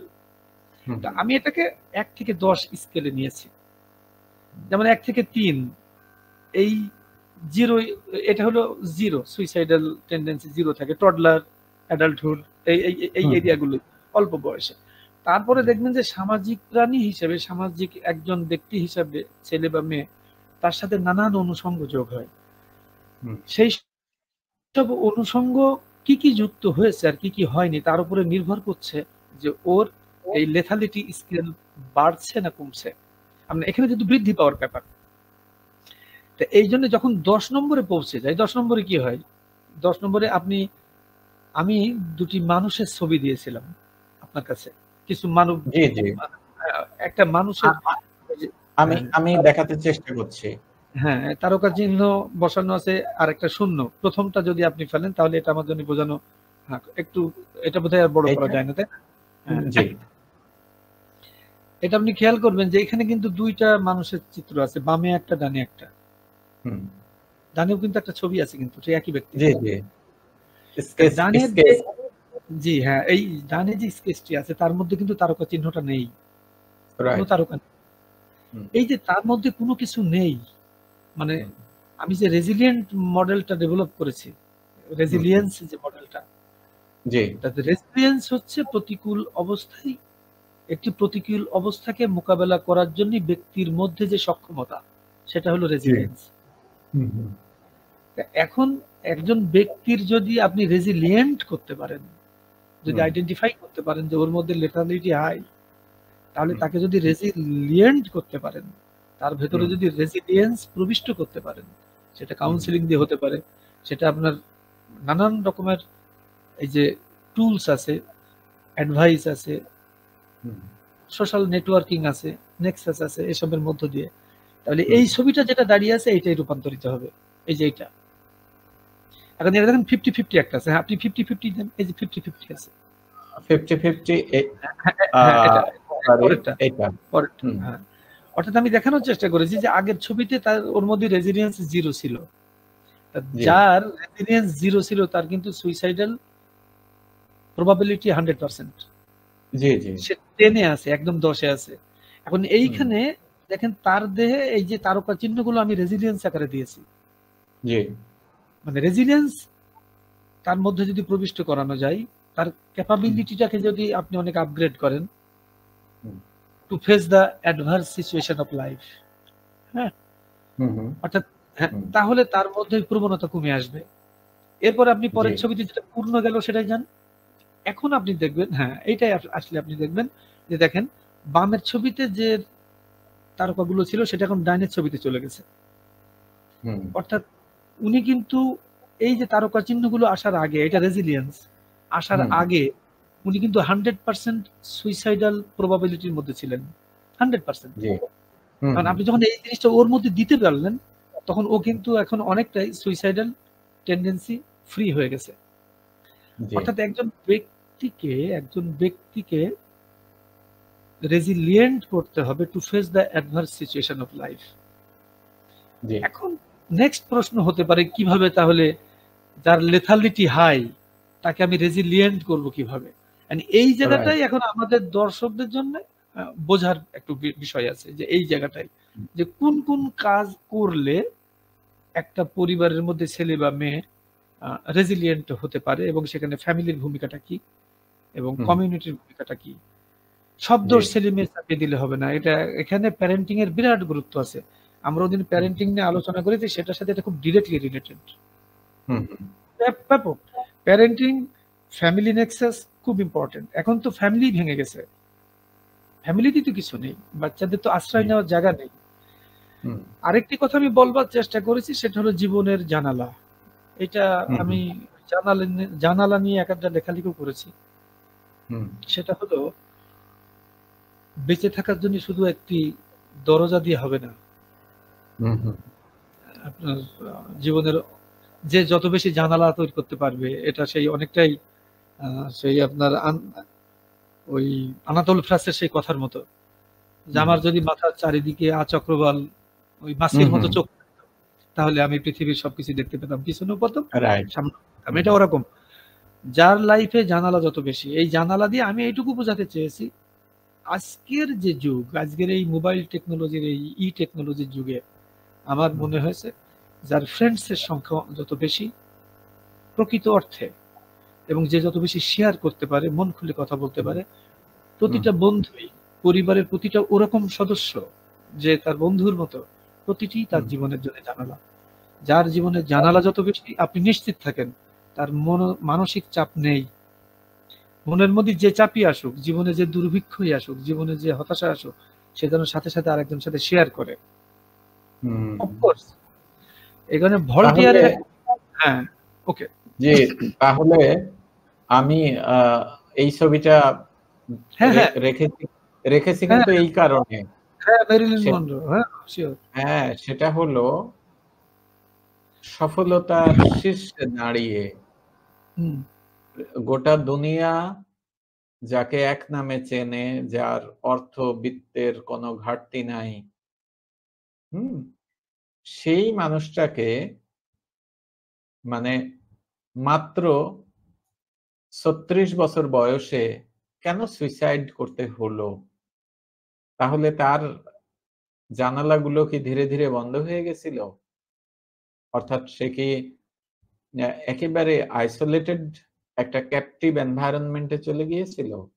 আমি মনরোর কেস স্টাডিটা করি নাই, না কিন্তু আমার 15টা, হ্যাঁ আমি একটু বলি, আমার যে 15টা কেস স্টাডি তার মধ্যে খুবই বিখ্যাত যে একটা মানুষের কেস স্টাডি আছে, সেটা দিয়ে ওইগুলো লিঙ্ক করা যায়, বোঝা যায়। জি। তার মধ্যে ইস্টম্যান কালার বলে এখন যে আমরা যেভাবে ছবি তুলি, এই যে কালার ফিল্ম যিনি আবিষ্কার করেছেন তার নাম ইস্টম্যান। ওকে। এ কারণেই কিন্তু এই ফিল্মটার নাম ইস্টম্যান কালার। তো উনি যখন এই ছবিটা ডেভেলপ করলেন, আপনি দেখবেন যে আমি ইস্টম্যানের ওইটা ওখানে দিয়েছি, আপনার ওখানে পাঠাইছিলাম। উনি যখন এটা তৈরি করলেন, অদ্ভুত ব্যাপার হলো, এবং তিনি অর্থ বিত্ত সবকিছুর এত ঊর্ধ্বে উঠলেন, কিন্তু আপনি অবাক হবেন তখন উনি এই যে আমার বাম হাতেরটা, হ্যাঁ, তখন উনি আমার বাম হাতের এই যে উনি লিখছেন, ওনার সুইসাইড নোটটা ছিল মাত্র 1 লাইনের। মানে উনি এই কালার ফিল্ম তৈরি করেছেন, সেলিব্রেটেড হয়েছেন ওয়ার্ল্ডে, পুরো ফিল্ম জগৎ চেঞ্জ হয়ে গেল, ব্ল্যাক অ্যান্ড হোয়াইট থেকে এটা চলে আসলো। উনি লিখছেন, লিখছেন my work here is done, why wait. এইটা ছিল তার suicide note, my work here is done, why wait. এইটা লিখে উনি সুইসাইড করেছেন। তার টাকার অভাব নেই, তার বৃত্তের অভাব নেই, তার কোনো কিছুরই অভাব নেই। তিনি এইবার তাহলে ওই প্রশ্নের জবাব পেলাম যে সংহতি বেশি হলেও সুইসাইড হতে পারে। হ্যাঁ, কেউ যদি সফলতা চূড়ান্তে চলে যায়, সে ভাবতেই পারে আমার তো এই পৃথিবীতে বসে থাকার কোনো মানে নেই। না, এই তবে কি এইগুলো খুব একটু এক্সেপশনাল কেস, এবং এই এক্সেপশনাল কেসগুলো দিয়ে আবার জেনারেলাইজ করা যায় না। এমনি সুইসাইডকে জেনারেলাইজ করার সুযোগ নেই। তবে এই ফাঁকে বলি, আমি একটা জায়গায় একটু মিস করে গেছি আপনার ওই উত্তরে। দুরখিম সুইসাইডকে 3 ভাগে ভাগ করেছিলেন, সে কিন্তু প্রকরণ করেছে আবার সুইসাইডের। সে একটাকে বলেছে ইগোইস্টিক সুইসাইড, আমরা যে ইগো বলি না, এটাকে বাংলা করা হয়েছে আত্মকেন্দ্রিক আত্মহত্যা। একটাকে বলেছে অল্ট্রুইস্টিক সুইসাইড, এটাকে বলা হয়েছে যে পরের কারণে আত্মহত্যা বা পরার্থপর আত্মহত্যা। আর একটা বলেছে অ্যানোমিক সুইসাইড, অর্থাৎ নৈরাজ্যজনক অবস্থায় ব্যক্তি যে আত্মহত্যা করে, সামাজিক নৈরাজ্যজনক অবস্থায়। যেমন আপনি দ্বিতীয় বিশ্বযুদ্ধের মধ্যেও দেখা যাবে যে অনেক সৈনিক সুইসাইড করেছে। আপনি ধরে নেন অমর্ত্য সেনের দুর্ভিক্ষ বই, ওই যে দুর্ভিক্ষ 43-এর মন্বন্তরের ওই বই বলা আছে যে ওই সময় অনেক ব্যক্তি সুইসাইড করেছিলেন এই যে দুর্ভিক্ষে। একে তো খাবারের অভাব। এটা আপনার রিসেন্ট ইসরায়েলি সৈন্যরা ফিলিস্তিন থেকে ফিরে এসে অনেকে সুইসাইড করেছে। হ্যাঁ, ওই যে মানসিক বিকারগ্রস্ত হয়ে পড়েছে, মানে ওখানে যা দেখেছে এইটা নিতে পারছে না, তারা ঘুমাতে পারছে না, খেতে পারছে না। এটা দ্বিতীয় বিশ্বযুদ্ধে ব্যাপক ঘটেছে কিন্তু, এবং সৈনিকরা শুধু পরাজিত হয়ে আত্মহত্যা করেছে এটা ভাবলে হবে না, জি জি, সফল হয়েও করেছে। এই জন্য উনি বলেছেন যে ব্যক্তি যখন একেবারে নিজের কারণে, নিজের স্বার্থে যখন সুইসাইডটা করে, যেমন ওই প্রেম এটা ওটা, তখন সেটাকে আত্মকেন্দ্রিক বলেছেন। আর পরার্থপর সুইসাইডটা উনি ক্লাসিফাই করেছেন যে ফর নেশন, ফর কান্ট্রি, যারা নিজেদেরকে উৎসর্গ করে, সেটা মূলত সৈনিকদের জন্য যায় বেশি। তারপরেও কখনো দেখা গেছে যে এরকম ব্যাটল ফিল্ডে দুটি দেশের পরস্পর বিরোধী যখন যুদ্ধ হয়, অনেক সাধারণ লোক অংশ নেয়, নেয় না? আমরা অনেক স্পাইদের দেখেছি, আমরা বিখ্যাত দেখেছি না? তার আত্মহত্যাটা কিন্তু জেনে শুনেই, কিন্তু আত্মকেন্দ্রিক না, কিন্তু সে কিন্তু পরের কারণেই, তার দেশের কারণে তার জীবনকে জেনে শুনেই সে কিন্তু জীবনকে উৎসর্গ করছে। সে যদি স্পাই, সে জানে মোসাদের এরূপ প্রচুর এজেন্ট আছে গোটা দুনিয়ায়। হ্যাঁ, মোসাদের এজেন্ডা আছে, কিংবা ওই যে আমাদের আমরা যখন যে স্পাই, যখন পাবলো কোয়েলোর যে স্পাই বইটা, পাবলো কোয়েলোর যে স্পাই যে বইটা খুব প্রথম দিকের বই যেটা, হ্যাঁ কোয়েলোর, তো সেটা তো খুব বিখ্যাত হয়ে গেল না, ওটা তো দ্বিতীয় বিশ্বযুদ্ধের সত্য ঘটনা কোয়েলোর ওই বইটা। তা এই কারণে এটাই। আর থার্ড হলো ওই, এখন আমাদের দেশে যখন আমরা দেখতে গেলাম যে আত্মকেন্দ্রিক আত্মহত্যা, পরার্থপর আত্মহত্যা আর অ্যানোমিক যে সুইসাইড, অর্থাৎ সোসাইটির নৈরাজ্যজনক অবস্থায় যেটা হয়, তা আপনি পরার্থপরটা যদি দূরে সরিয়ে রাখেন, তাহলে থাকলো বামে ইগোইস্টিক, আর এদিকে থাকলো অ্যানোমিক, অর্থাৎ চরম স্বার্থপরতার কারণে একজন ব্যক্তি আত্মহত্যা করতে পারে। আমি আমার প্রেমের মানুষটা পাচ্ছি না বলে সুইসাইড করেছি, এটার মধ্যেও কিন্তু হতাশা যেমন আছে, চরম স্বার্থপরতা আছে। কারণ হলো সে কিন্তু তার বাবা মার প্রতি তার কর্তব্যের কথা মনে রাখে নাই, সে কিন্তু মনে রাখে নাই যে আমার আরো কিছু করবার আছে, এই পৃথিবীকে দিয়ে যাওয়ার আছে, এগুলো মনে রাখে নাই। হ্যাঁ, কেন মনে রাখে নাই? তবে এটাও ঠিক, সে ওই ধরনের একটা ইন্টিগ্রেটেড সাপোর্ট পায় নাই, আশপাশ থেকে যে সাপোর্টটা তার পাওয়া দরকার ছিল, যেটাকে আমি রেজিলিয়েন্স বলেছি, মানে সে রেজিলিয়েন্ট, হ্যাঁ, তার সাপোর্ট দরকার ছিল, সেই সাপোর্টটা সে পায় নাই। এখানে ভলটেয়ারের একটা বিখ্যাত উক্তি আছে, আমি এই বইটা শেষ করেছি কিন্তু ভলটেয়ারের একটা উক্তি দিয়ে, একেবারেই মানে ওই ওই ওই ভলটেয়ারের লাইনের পর আমার বই আর কোনো লাইন নেই, কেন আমি বলেছি যে মানে ওনার লাইন শেষ, বইটাও শেষ। আমি বলেছি যে ভলটেয়ার যথার্থই বলেছিলেন, যে ব্যক্তি মানসিক অবস্থার কারণে নিজের জীবন উৎসর্গ করে, সে 1 সপ্তাহ অপেক্ষা করলে হয়তো বেঁচে থাকতে আগ্রহী হতো। আনডাউটেডলি যারা অ্যাটেম্পটেড সুইসাইডের, আমার তো কথা হয়েছে, ওরা জীবনে সুইসাইডের আশেপাশে যাবে না। ওদের আপনি যদি জিরো রেজিলিয়েন্স করে দেন, তাও আর মৃত্যু পাশে যাবে না, কারণ জীবনের একটা স্বাদ আছে, অ্যাডভার্স সিচুয়েশন আসবে, সব আসবে। দুর্ভাগ্যজনক হলো আমাদের দেশে হয়েছে কি জানেন, আমাদের দেশে আমরা তো খুব মানে চোখ থাকতে অন্ধ। আমরা তো আপনার পাশের বাসায় একটা লোক মারা গেল, আমার পাশের বাসায় মারা গেল, আমরা তো ভাবি ও মরে গেছে, আমার আর করার কি আছে, তো একদিন তো আপনার মেয়ে বা আমার ছেলেও গলায় দড়ি দেবে। বলে অনেক কিছু করার আছে, কিন্তু আমাদের এখানে সোশ্যাল ক্যাম্পেইন নেই। এখানে আমাদের রাষ্ট্রীয় পর্যায়ে এখনো পর্যন্ত ন্যাশনাল সুইসাইড প্রিভেনশন পলিসি নাই। পলিসি না থাকার জন্য আপনি কোনো কিছুই করতে পারছেন না, রাষ্ট্র কোথাও কোনো ক্যাম্পেইন করছে না। মানে আপনি কিন্তু মানুষের সামনে মেসেজ দিলে অনেকে অনেক কিছু করতে গিয়ে অন্তত রিথিঙ্ক করে। তো একবার আমরা খুব উদ্যোগ নিয়েছিলাম যে আমরা ড্রাফট ন্যাশনাল সুইসাইড প্রিভেনশন পলিসিটা করব, এবং আমাকেও বলা হয়েছিল যে আপনি করেন। আমি বলেছিলাম টাকা পয়সা না, এটা জাতির জন্যই করতে হবে, কিন্তু শেষমেশ সেটি আর হয় নাই আর কি। সেটা হয়তো আমরা যে 3 জন ব্যক্তি এটি উদ্যোগ নিয়েছিলাম করতে পারি না, সেটা খারাপও লাগে, করা উচিত ছিল। মেডিকেল সায়েন্স বলছে যে ব্রেন থেকে এক ধরনের হরমোন নিঃসরণ ঘটে, কেন ঘটে সেই কারণ আমি অন্তত যে ডাক্তারদের বলেছি তারা বলছে এই কারণটি আমাদের বোধগম্য না। আমি যখন বলেছি ব্যাপারটা কি এই যে তার ফ্যামিলিতে এমন কোন একটা ঘটনা ঘটেছে যার ফলে তার সাইকিটি প্রেসার হয়েছে, যার ফলে কি ব্রেন থেকে এই নিঃসরণটা হয়েছে, মানে আমি বোঝাতে চেয়েছি যে যাই ঘটুক না কেন, অ্যাজ এ হিউম্যান বিং তার পিছনে তো সোসাইটি দাঁড়িয়ে আছে, তার ফ্যামিলি দাঁড়িয়ে আছে। আমার কোন একটি ব্যক্তিকে যদি অ্যানালিসিস করতে হয়, আমার তো তার আগে তার ফ্যামিলিকে অ্যানালিসিস করতে হবে। তাহলে তো তার আমি পার্সোনালিটিটা আমি তাকে বুঝতে পারবো, তার পার্সোনালিটি যে স্ট্রাকচার সেটা আমি বুঝতে পারবো।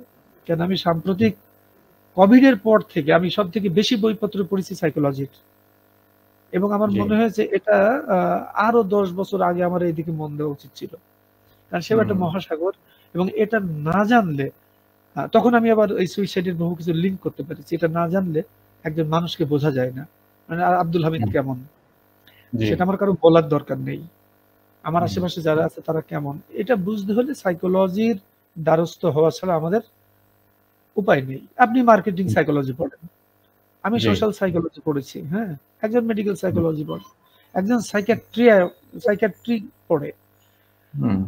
তো এই কমপ্লেক্সিটির কারণে সুইসাইড বিষয়ে একটা একরৈখিক সিদ্ধান্ত দেওয়া যাচ্ছে না যে এই কাজ করলে কেউ আত্মহত্যা করবে না। পরে এই যে ইন্টারন্যাশনাল সুইসাইড প্রিভেনশন যে সোসাইটি। তো তাদের ক্রাইসিস বলে একটা জার্নাল আছে, এটা খুব প্রেস্টিজিয়াস জার্নাল ওয়ার্ল্ডে, মানে ওয়ার্ল্ডে শুধু সুইসাইড না, এটা ওয়ার্ল্ডে ধরেন যত প্রেস্টিজিয়াস জার্নাল আছে তার একটা হলো ক্রাইসিস। তো যাই হোক, আমাকে সাম্প্রতিক অতীতে গত বছর তারা আমাকে একটা প্রস্তাব করছিল যে আমি যদি অ্যাগ্রি করি তো তারা আমাকে এডিটোরিয়াল বোর্ডে নেবে, বা তাদের ওই যে ইন্টারন্যাশনাল এই কমিটিতে তারা বলছিল যে তুমি যদি আমাদের সভাপতি মন্ডলী আছে তাদের একজন না, এই যদি আসতে চাও তাহলে আমরা উই অফার ইউ সভাপতি পদ। তার কারণ হলো আমি এই স্কেলটা লেখার পর তাদের একটু ওরা একটু নড়ে চড়ে বসেছে, এই যে লেথালিটি স্কিল এন্ড রেজিলিয়েন্সি স্কিল, মানে আমি যে দুইটা থার্মোমিটার বানাইছি, যে সুইসাইড টেন্ডেন্সি পরিমাপ করার আগে একটা লোকের সুইসাইডাল স্ট্যাটাসে সে কোন জায়গায় দাঁড়িয়ে আছে, তার আমি আসলে কি ট্রিটমেন্টটা দেব, কি কাউন্সেলিং দেব। তো সেটা যেহেতু একটা তাত্ত্বিক অ্যানালিসিস, ওটা নিয়ে আমার রিফাইন করার ভাবনা রয়েছে। আমি প্রথম যে লেখাটা লিখেছি আমার মনে হয়েছে আরো একটু রিফাইন করতে হবে, আর একটু সময় যাক। আমারও অবজারভেশন আছে, নানান জন লেখে, তো আমাদের এই জগতে 4-5 জন লেখে, কিন্তু আমি তাদের লেখাও দেখি। ওই জন্য নীরজ চৌধুরী এই অটোবায়োগ্রাফি অফ এন আননোন ইন্ডিয়ানে এই যে উপমহাদেশের লোকদের তুলোধুনো করছেন, তারপরে সে তো আর উপমহাদেশে আসে নাই, নীরজ চৌধুরী সে তো আর উপমহাদেশে আসে নাই, এবং তিনি একমাত্র ব্যক্তি যিনি কিন্তু ওইটা লিখতে পেরেছেন, বাঙালি জীবনের রমণী। এই সাহস আর কেউ দেখায় নাই, বাঙালি জীবনের রমণী, এবং সেখানে বৌঠানের সাথে রবীন্দ্রনাথের বিষয় নিয়েও কিন্তু আলোচনা আছে। এখন বাঙালির এই যে রহস্য, সেই রহস্যটা নিয়ে আমি একটু বেশি কাজ, এই বইতে বড় কেস স্টাডি আমি দিয়েছি কিন্তু এই কবিগুরুর এই বিষয়টি নিয়ে। হ্যাঁ, যেহেতু উনি সুইসাইড করেছিলেন, বৌঠান সুইসাইড করেছিলেন, কিন্তু দেবেন ঠাকুর প্রভাবশালী সংবাদপত্র ডাক্তারদের ডেকে এনে বলেছিলেন যে এই কথাটা বাইরে বলা যাবে না, যেহেতু উনি অত্যন্ত প্রভাবশালী ছিলেন কলকাতার সমাজের, ফলে কথাটি সুইসাইড করেছে সেটার বাইরে যায় নাই। কিন্তু অনেক পরে ছোট ছোট আকারে ভাবভঙ্গিতে একটু একটু করে এটা আলোচনায় ছিল। এবং যেহেতু টেগোর এই ঘটনার পরে উনি অসাধারণ অসাধারণ গান লিখেছেন, তুমি কি কেবলই ছবি, ওই সুদূর নিহারিকা, মানে এরকম বেশ কিছু তো গান উনি ওই ঘটনার পর লিখেছিলেন। তো এইসব মিলায়ে রঞ্জন বন্দ্যোপাধ্যায় অবশেষে খুব সাহস করলেন। আমি তো ভাবছিলাম রঞ্জন কলকাতার রাস্তায় মার খাবে, কারণ কবিগুরুকে তো অনেকটাই একটা ডিভাইন মর্যাদার কাছাকাছি ওখানে দেওয়া হয়েছে। তারপরেও দেখলাম যে কলকাতার লোকের সহনশীলতা আছে, এটা নিয়ে কেউ গালি টালি দেয় নাই। এই জন্য আমরা যদি একদম সুইসাইডের ভেতরেই থাকি আজ একটু, তাহলে আপনি দেখবেন যে সোশ্যাল প্যাটার্নটা হামিদ ভাই ভেঙে গেছে। আমি খুব হতাশ, কি জানেন, আমার একটা অতিথি আমার সাথে আছে, একজন কনসালটেন্ট, উনি গুলশানের মানুষ। আজ বলছে জামিনুর ভাই, এই যে সন্ধ্যাবেলা রুমে ফিরলাম, আমার বলছে জামিনুর ভাই আসলে সমাজ বলে কি কিছু আছে। উনি ঢাকা ইউনিভার্সিটির, উনি আইবি এর আমার বলছে যে কিছু আছে, বলছে আমাদের ঢাকায় কি কোনো সোসাইটি আছে? আমি বললাম আপনার কি মনে হয়? বলে কিচ্ছু নাই, ও সব তো ধ্বংস হয়ে গেল চোখের সামনে আমাদের। সে কিন্তু বুঝছে উনি আমার 7 বছরের জুনিয়র, 7 বছরের একাডেমিক জুনিয়র। এখন কথা ঠিক আছে, এটা হলো যে ওয়ার্ল্ড পলিটিক্সে, হ্যাঁ ওয়ার্ল্ড পলিটিক্সে ওই যে সাইদ গাজওয়ালার আমার যে দীর্ঘ একটা ডায়ালগ আছে না, যে ডেভেলপমেন্ট থিওরি নিয়ে, তো সেইখানে তো আমি ওইভাবেই বলেছি যে ওয়ার্ল্ড পলিটিক্সে খুব বড় পলিটিক্স হলো আপনার মগজটা ধুলাই দিতে হবে। আপনি বই লিখছেন, এই আমার মগজ যেন কেউ বিক্রি করে না, কিনে না নেয়, হাইজ্যাক না করে। আর ওইখানে ওরা করে কি, আপনার মগজটা ধুলাই দেবে কিভাবে, এবং তার টুলসটা আরো হাইটেন, আরো পাওয়ারফুল, তার টুলসটা অনেক বেশি ইফেক্টিভ। ফলে ওরা যেসব প্রতিষ্ঠান থেকে এই তত্ত্ব তৈরি করে, আমি প্রতিষ্ঠান দুটো নাম বলবো না, প্রথমেই তারা তাদের তত্ত্বটা সেল করে জাতিসংঘের কাছে, তারপরে ব্যাস জাতিসংঘ বলল ক্ষমতায়ন দরকার। এখন বলছে পুরুষেরও নাকি ক্ষমতায়ন লাগবে, নারীর। এখন আমার একটা কথা মনে হলো যে আমি এখানে এই কথাটাই বলছি, একটু বলি। আমরা এই জগতে একটা জার্গন ব্যবহার করি, প্রান্তিক মানুষ। ঠিক মার্জিনালাইজড পারসন বলতে যা বোঝায়, মার্জিনালাইজড যখনই বলবেন ওটা কিন্তু ইন টার্মস অফ ইকোনমি। খেয়াল করেন, আমি যে প্রান্তিক মানুষের কথা বলছি সেটা in terms of social integration. Okay, অর্থাৎ সোসাইটিকে খুব এনাবল করতে হবে। আমি বলি সোসাইটিকে এনাবল করতে হবে, সোসাইটিকে ক্যাপাসিটেট করতে হবে, তার জন্য অ্যাবজর্পশন পাওয়ারটা অনেক বেশি হয়। লোনলি ক্রাউডেড এরকম ননসেন্স একটা জার্গন যেন আমাদের সামনে না থাকে। আমরা উপমহাদেশের মানুষ, ঢাকা শহরে দেখবেন সন্ধ্যার পর সমস্ত চার দোকানে মানুষ থই থই করে, অফিস থেকে নেমে কেউ বাসায় যায় না, চার দোকানে আড্ডা দিয়ে যাবে। অর্থাৎ এই আড্ডায় সে তার টোটাল টেনশনটা রিলিজ করে। Right right. এবং এটা একদমই পজিটিভ। এই আড্ডাটা হচ্ছে সাইকোথেরাপির একদম প্রথম শর্ত। না গেলে ওই বাসায় যে একটা ডিসহারমনি তৈরি হবে। মানে তার সারা দিনের অফিসের চাপ এবং বাসায় ফেরার পরে সংসারের চাপ, এই দুইটা থেকে রিলিফের এই একটাই উইন্ডো আছে। আপনি যেটা বললেন, বন্ধু বান্ধব গ্রুপ অনেক দূর থেকে মোটরসাইকেলে চলে আসে। আমি যেসব চার দোকানে বসে দেখেছি তো এবং তারা কি খুশি, শোনেন কি যে খুশি। একজন জানি আধা ঘন্টা দেরি করে বসে আছে, আসলো হিউজ খুশি তারা। এবং আমি আবার কানে কানে বলি আমার পাশে যে দেখো এরা কিন্তু এখন খুব একটা স্বস্তি বোধ করছে। এই স্বস্তি বোধটা খুব হওয়া দরকার। বাসায় যাবে, ছোট বাচ্চা আছে, আদর করবে। কিন্তু বাসায় যখন যাই, পরস্পরকে না বোঝার যে কারণ, সেই না বোঝার কারণের ফলে রিলেশনশিপের মধ্যে একটা ঘাটতি তৈরি হয়। মানে এটা খুব রুটেড বিষয়। মানে আমি ফ্রয়েড একেবারে আমি ফেলে দিতে পারি না। যে আমরা যদি আবিষ্কারই করতে পারতাম আত্মহত্যা কেন করে, তাহলে তারা কেউ করতো না। সে কিন্তু কথাটা উল্টো ভাবে এবার বলছে, এটি আর কি মেরে বলছে। এটা সভ্যতা জানে না যে মানুষ কেন আত্মহত্যা করে, এই কারণে আজও করে। যখন জানবে, আবিষ্কৃত হবে, তখন আর করবে না। হ্যাঁ, দুর্খিম একটা পথ দেখিয়ে দিয়েছে যে তুমি সোসাইটিকে সংহতি বৃদ্ধি করো। মানে উনি একটা স্কেল দিয়েছেন যে যদি সোশ্যাল ইন্টিগ্রেশন সলিডারিটি বৃদ্ধি পায়, তাহলে যদি আপনি এদিকে সুইসাইড উপরে থাকে, তাহলে সুইসাইড ডিক্লাইন করবে। অর্থাৎ এটা আমি ফ্যামিলিতে নেই, ফ্যামিলির মধ্যে যদি ইন্টিগ্রেশন, ফ্রেন্ডশিপ, এডুকেশন এবং পরস্পরের প্রতি আন্ডারস্ট্যান্ডিং খুব ভালো হয়, তাহলে এই জায়গাটাই আপনি দেখবেন ওই bad relationship, gap of the relationship, এটা তখন ডিক্লাইন করবে। একটা যখন হাইটেন্ড হয়, হ্যাঁ, আর তখন ডিক্লাইন্ড হয়। এইটা আমাদের একটু বুঝতে হবে। আর আমি একটু মাদের, মানে আমাদের এখন আমরা একটু সেকেলে মানুষ, কিন্তু আমাদেরও ওপেননেস দরকার। উপায় নাই, কারণ সোসাইটি চেঞ্জিং। আমাকে অ্যাডাপ্ট করতে হবে 2025 সালের সাথে। আমি তো 80 দশকের মানুষ, 80 দশকের কালচার দিয়ে চলবে না। এখন আমরা শেষ করতে হবে। একটা বিষয় বলি যে আমার জানা মতে কেউ যদি ওই যে আপনি যে মার্জিনালাইজড বললেন, এরকম পজিশনে যদি কেউ থাকে অথবা ভালনারেবল ফিল করে, তাহলে আপনি সুযোগ থাকলে তাদেরকে কাউন্সেলিং করেন, পরামর্শ দেন, সহযোগিতা করেন।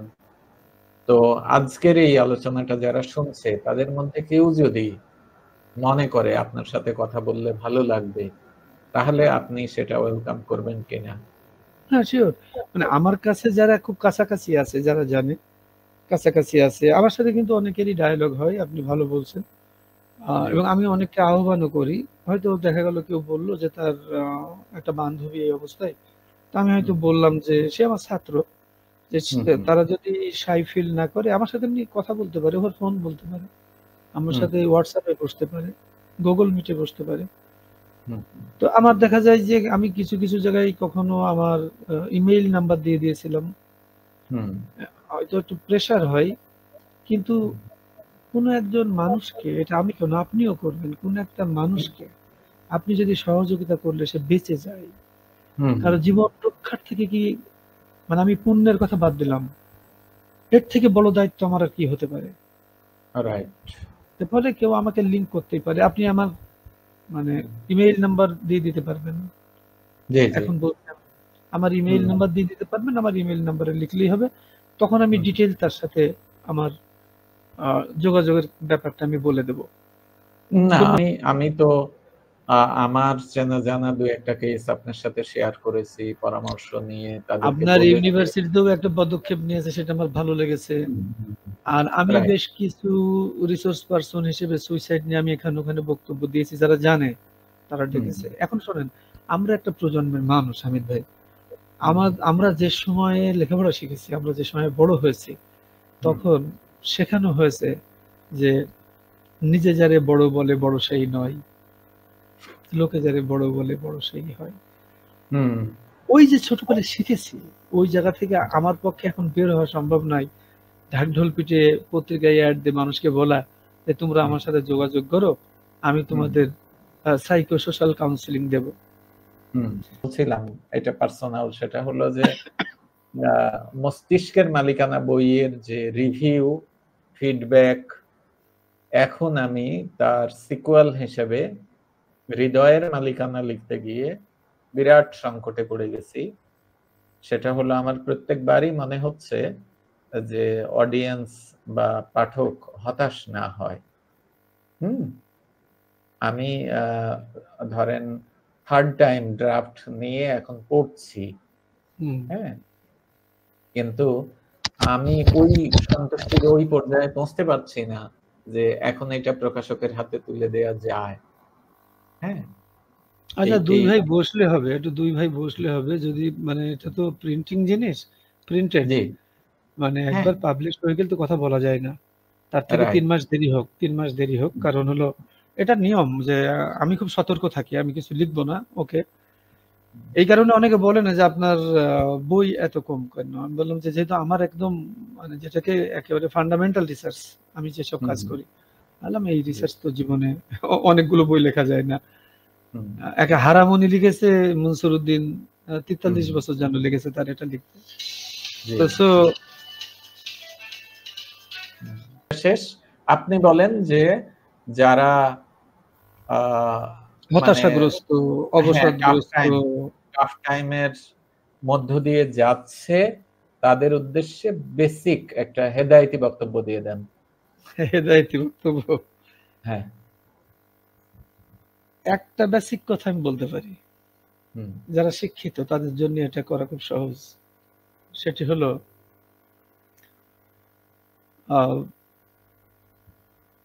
এর যারা মানে একটা মানসিক দুঃসময়ের মধ্য দিয়ে সময় কাটাচ্ছে,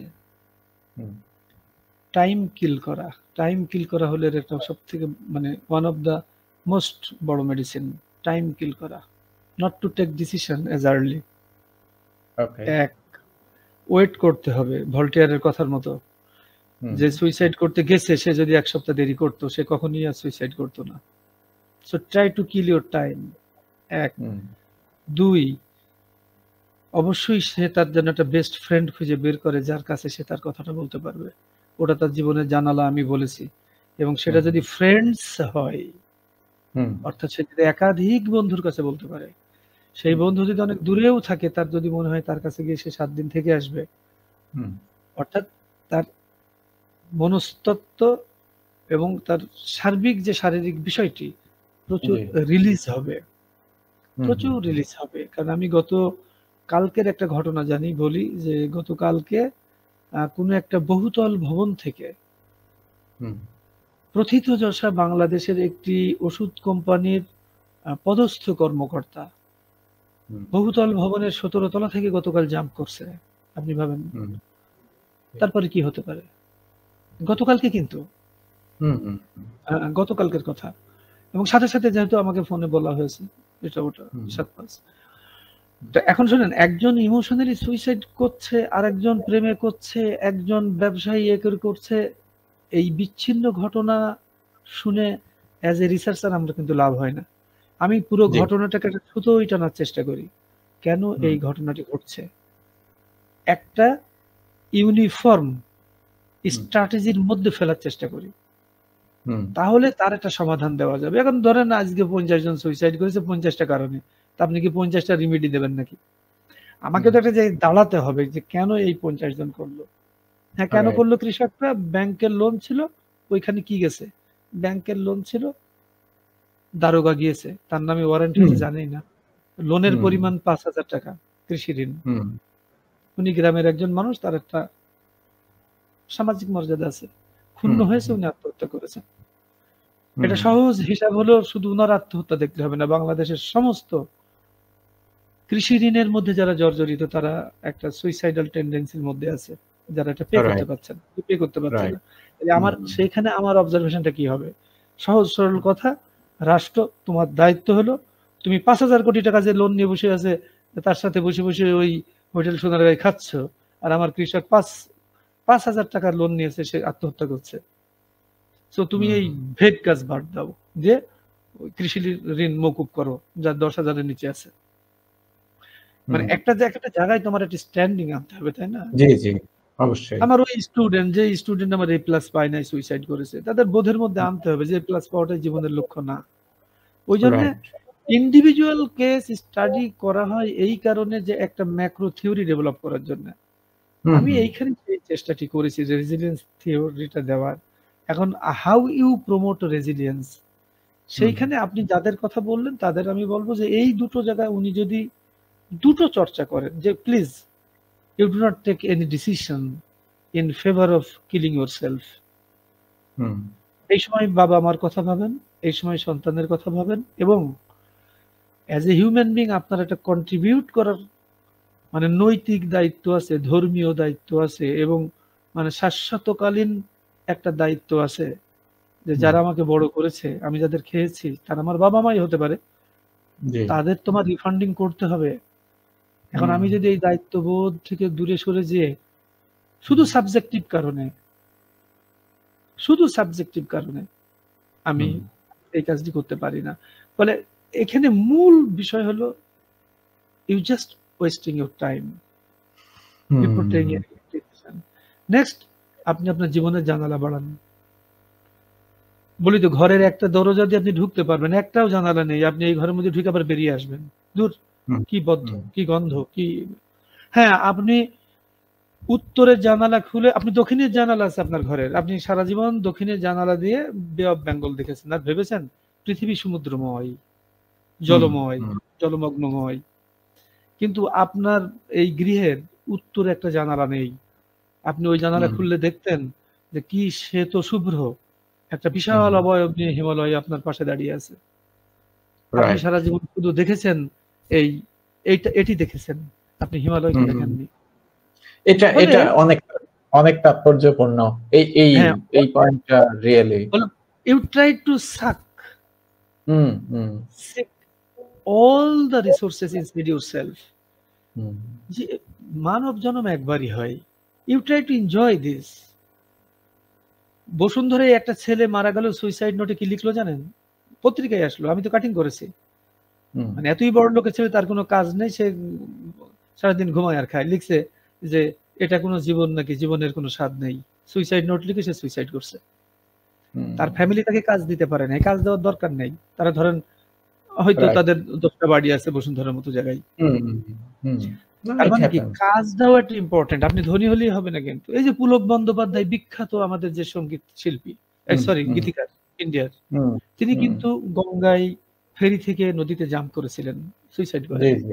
আরেকজন বিখ্যাত মানুষ আমার আপনার খুবই প্রিয়, আমার তো খুব খারাপ লাগে, Ernest Hemingway, the old man and the sea. Ernest Hemingway কিন্তু সুইসাইড করেন। তাকে বলা হয় এই যে Ernest Hemingway old man and the sea যখন লেখেন, তখন সিআইএ একটা কানেক্ট করে যে সে কেজিবির সাথে কানেক্টেড, বিশেষ করে কিউবার সাথে, এবং তার ওই সোশ্যালিজমের প্রতি একটা টান আছে হেমিংওয়ের। ফলে কেজিবি ডিরেক্ট তাকে কিন্তু হত্যা করে নাই, কিন্তু কেজিবি একটা আবহ তৈরি করে চারিদিক দিয়ে, মানে তাকে কর্নার্ড করে ফেলে, যেটা আমি আপনাকে বললাম, তাকে মার্জিনালাইজড করে ফেলে, মানে তাকে কোণঠাসা করে ফেলে চারিদিক দিয়ে। কেজিবি কিন্তু হত্যা করে নাই, বাট হেমিংওয়ে আত্মহত্যা করছে, মানে বেঁচে থাকাটাকে কঠিন করে তোলে। ওয়াচিং এমন ভাবে ওয়াচিং করেছে যে উনি এটা পুরো বুঝতে পেরেছেন। আমি ওনার কেস স্টাডিটা পুরো পড়েছি আর্নেস্ট হেমিংওয়ে, এবং আমার খুব মানে, আপনি মেরিল্যান্ড প্যাটার্ন আছে, তার একটা নেক্সাস আছে, এবং সেইখানে অনেক জটিলতা আছে, সমাজকে বোঝা খুব কঠিন। আমি অনেক সময় হাসতে হাসতে বলি, এটা কি গোল লম্বা চ্যাপ্টা, কি এটা আসলে? হ্যাঁ, যদিও একজন খুব বিখ্যাত মানুষ তিনি বলছেন সমাজ হিউম্যান বডির মতো, এবং এটা বুঝতে হবে তার মাথা আছে, এটা বুঝতে হবে তার ব্রেন আছে, এটা বুঝতে হবে তার হার্ট আছে, কিন্তু কোনটা সেইটা? যেমন মার্কস বলে দিয়েছেন যে সোসাইটি মানে হলো, তার মূল বিষয় হলো ইকোনমি। তিনি বলছেন যে সোসাইটি মানে বেসিক স্ট্রাকচার আর super structure. Economy basic structure, আর যা কিছু আছে, এই যে আমি আপনি যা করছি, শিক্ষা, এটা ওটা, গান, নাচ, সবকিছু উপরে। সো ইকোনমিকে চেঞ্জ করলে উপরে সবকিছু চেঞ্জ হয়ে যাবে। কিন্তু মার্কস বিরোধী না হয়েও এই যে ডুরখিম, ম্যাক্স ওয়েবার, অগাস্ট কোত, এই যে আমি বললাম না আপনাকে যে জ্ঞানের কোন স্তরে আছে। আমি একটা সমাজকে পার ক্যাপিটা ইনকাম দিয়ে মাপতে চাই না, আমি একটা সমাজকে মাপবো জ্ঞানের কোন স্তরে আছে। এই কারণে মাপবো বিশ্ব সভ্যতায় দুটো জাতি যে কন্ট্রিবিউট করেছে তা নিয়ে আমরা খেয়ে পড়ে বেঁচে আছি এখন। তার একটার নাম হলো গ্রিস আর একটার নাম হলো পারস্য। কার কত বিত্ত বৈভব ছিল আমাদের জানার দরকার নেই, কিন্তু ওইখানে সক্রেটিস ছিলেন, ওইখানে সোফোক্লিস ছিলেন, ওইখানে অসংখ্য মানুষের জন্ম হয়েছে যারা একদম জ্ঞানের বেসিক জিনিস দিয়েছে। এইখানে খাওয়ারিজমি ছিলেন, এইখানে ইবনে সিনা ছিলেন, এবং এইখানে এরকম অন্তত সেই আপনার খালদুন, মানে অন্তত 50টা লোক ওখানে ছিলেন যাদের বহু এই মুহূর্তে স্বীকার করা হচ্ছে যে এই নলেজ গুলো তাদের কাছ থেকে এসছে। ভারতবর্ষে রাজা বিক্রমাদিত্যের পঞ্চরত্ন ছিল, বরাহ ছিল, মিহির ছিল, তারা স্বীকৃত পৃথিবীতে প্রথম কৃষি বিজ্ঞানী। আর্যভট্ট পৃথিবীতে স্বীকৃত প্রথম জ্যোতির্বিজ্ঞানী, এবং এই ভদ্রলোক কিন্তু সেই শূন্য আবিষ্কার করেন। ওদের কাছে 1 থেকে 9 পর্যন্ত ছিল আরবদের কাছে, আর এখানে আমাদের কাছে শূন্যটা ছিল, তাই না? তো ফলে কিছু মানুষ একদম বেসিক জিনিস ইন্ডিয়ান সাবকন্টিনেন্টের কন্ট্রিবিউশন আছে। তো ফলে ইন্ডিয়ান সাবকন্টিনেন্ট প্লাস পারস্য প্লাস গ্রিস, অর্থনৈতিকভাবে তখন আপনি এদের কিন্তু পরিমাপ করতে পারবেন না, তারা ইকোনমিক্যালি আপনি সামনে আনতে পারবেন না। কিন্তু নলেজের ওই যে থিওলজিক্যাল স্টেজ, মেটাফিজিক্যাল স্টেজ আর পজিটিভ স্টেজ, আমি যে 3টে বললাম, ওই সময় গ্রিস, পারস্য আর ইন্ডিয়ান সাবকন্টিনেন্ট 5000 বছর আগে পজিটিভ স্টেজে ছিল। আজকে কিন্তু ইন্ডিয়ান সাবকন্টিনেন্ট 5000 পজিটিভ স্টেজে নাই, আজকে সে ডিক্লাইন করেছে থিওলজিক্যাল স্টেজে। আমি এই কথাটা বলছি এই কারণে, এটার সাথে আমি সুইসাইডকে লিংক করতে চাচ্ছি। কোন ব্যক্তি যখন খুব ইমোশনাল অ্যাটিটিউডের মধ্যে থাকে, সে তো পজিটিভ স্টেজে যায় নাই, সে মেটাফিজিক্যালের টপেও যায় নাই। ফলে এটা কিন্তু একটা জাজ করা দরকার যে আমি কেন এত ইমোশনাল হয়ে পড়ছি। We should have the responsibility to identify this, not for mine but for the other family members of the family. Suicide সংক্রান্ত বই পড়তে গেলে, ইভেন সুইসাইড নোট পড়তে গেলে, সিনেমা, আমার একটা এক পর্যায়ে আমার মনে হয় যে সামহাউ আমি বুঝি এর দ্বারা প্রভাবিত হচ্ছি, বা আমার মানে মনোজগতে একটা বড় আলোড়ন সৃষ্টি হয়। মানে আপনি খুব ইনভলভ হয়ে যান, এটা একটা। নাম্বার 2 হচ্ছে, আমার একজন ছাত্র, তিনি একটা MBA প্রোগ্রামে, উনি তখন সমাজের খুব গুরুত্বপূর্ণ একটা পজিশন হোল্ড করছিলেন, অর্থাৎ একটা খুব খ্যাতিমান ব্যাংকের তখন উনি ব্রাঞ্চ ম্যানেজার। আচ্ছা আচ্ছা। কিন্তু MBA প্রোগ্রামে মানে ভর্তি হয়েছেন। তো আমি যেহেতু কমিউনিকেশন পড়াই, একদিন উনি আমাকে পার্সোনালি ওনার একটা দুঃখের কথা বললেন যে স্যার, আমি যখন নাটক সিনেমা দেখতে বসি, তখন দুঃখের সিন যখন আসে আমি কেঁদে ফেলি, আমার চোখে পানি চলে আসে। এটা নিয়ে আমার কলিগরা, আমার পরিবারের সদস্যরা হাসাহাসি করে, এবং আমি বুঝি যে এটা আর্টিফিশিয়াল, ওরা অ্যাক্টিং করছে, সেটাও আমি বুঝি, কিন্তু আমার চোখে পানি চলে আসে, আমি কি করব? হ্যাঁ, তো এক্ষেত্রে আপনার ব্যাখ্যা কি? না, সে খুব ইনভলভ হয়ে পড়ে না, এটাকে আমি খারাপ ভাবে দেখবো না। মুশকিল হয়েছে কি যে আমরা তো আসলে এই একটি লাইন কিন্তু গুরুত্বপূর্ণ যদি নিতে পারে আমাদের সমাজে না, জগৎ সংসারে যত ধরেন দুর্ঘটনা জনিত ঘটনা, সেটা আউটসাইড এবং সুইসাইড বলছে। তার কারণ হলো ব্যক্তির সাথে ব্যক্তির রিলেশনশিপ ডিক্লাইন করে যেসব কারণে, তার একটা বড় কারণ হলো যে আমি আমার মতো করে আপনাকে দেখতে চাচ্ছি, হামিদ আমার মতো করে মাথা আছড়াবে, হামিদ আমার মতো করে চলবে। মানে মানুষের এই জায়গাটা যারা শিক্ষিত তাদের বুঝতে হবে যে আমি সাম্প্রতিক অতীতে ঢাকার এক ভদ্রলোককে একটা সেন্টেন্স ব্যবহার করেছি, বলল, আমিনুর ভাই, আপনার 5 বছর জুনিয়র আমি আজকে প্রথম এটা শুনলাম এবং আমি তো চমকে গেলাম, আমি তো এটা কখনো ভাবিনি। সেন্টেন্সটা কি জানেন? আমি তাকে বলেছি যে, ভাই আপনি কি এটা জানেন একজন ব্যক্তির বহুমাত্রিক পরিচিতি আছে, তার যে আইডেন্টিটি তার একটা বহুমাত্রিকতা আছে। যে আপনি একজন বিখ্যাত রিসার্চার, আপনি খুব ভালো একজন বাবা, উনি আমার জগতের, আমি নিজেই জানি যে আপনি অত্যন্ত পিতৃবৎসল একজন পুত্র, উনি বড় ছেলে, এবং আপনি ভীষণভাবে অনেস্ট, আমি ব্যক্তিগতভাবে এটা জানি। কারণ আমি যখন আপনার সাথে পথ চলি, আমি কোনটুকু নিয়ে চলবো? আপনি যদি আপনার বাবার সাথে খারাপ ব্যবহারও করতেন, তারপরেও আমি কিন্তু আপনার সাথে পথ চলতাম, শুধু আপনি একজন রিসার্চার খুব অনেস্ট বলে। মানে আমার দরকার কতটুকু? আপনার তো বহুমাত্রিক পরিচয়, আমার কোনটুকু দরকার? আমি ঠিক সেটুকু নিয়ে আপনার সাথে চলবো। এখন এইটা খুব গুরুত্বপূর্ণ বোঝা, যে আমরা একজন ইনভলভ হয়ে তার চোখে জল এসে যাচ্ছে, তাই না? তো আমার হাসার কিছু নেই, ওনার ইনভলভমেন্ট ওরকম হতে পারে। কারণ সিনেমা দেখতে গেলে আপনার একটা জিনিস বুঝতে হবে, অভিনেতা দুইজন যে অভিনয় করছে সেটা কৃত্রিম, কিন্তু তারা যেটা করছে সেটা কিন্তু সমাজে ঘটে থাকে, ওটা কৃত্রিম না। রাইট। মানুষ কেন অভিনয় দেখে? তারা যেটা করছে সেটা তো সমাজে ঘটে, রাইট। ফলে সেইটা তো কৃত্রিম, ফলে আমি ইনভলভ হতেই পারি। উনি ইনভলভমেন্ট ফিল করছেন, উনার ইনভলভটা অনেক সিরিয়াস ইনভলভ উনি হয়ে যান। যেমন আপনি যেটা বললেন, আপনি খুব সিরিয়াসলি ইনভলভড হয়ে যান, দিস ইজ নট ব্যাড, কিন্তু উনার আর আপনার মধ্যে একটা পার্থক্য আছে। পার্থক্যটা হলো,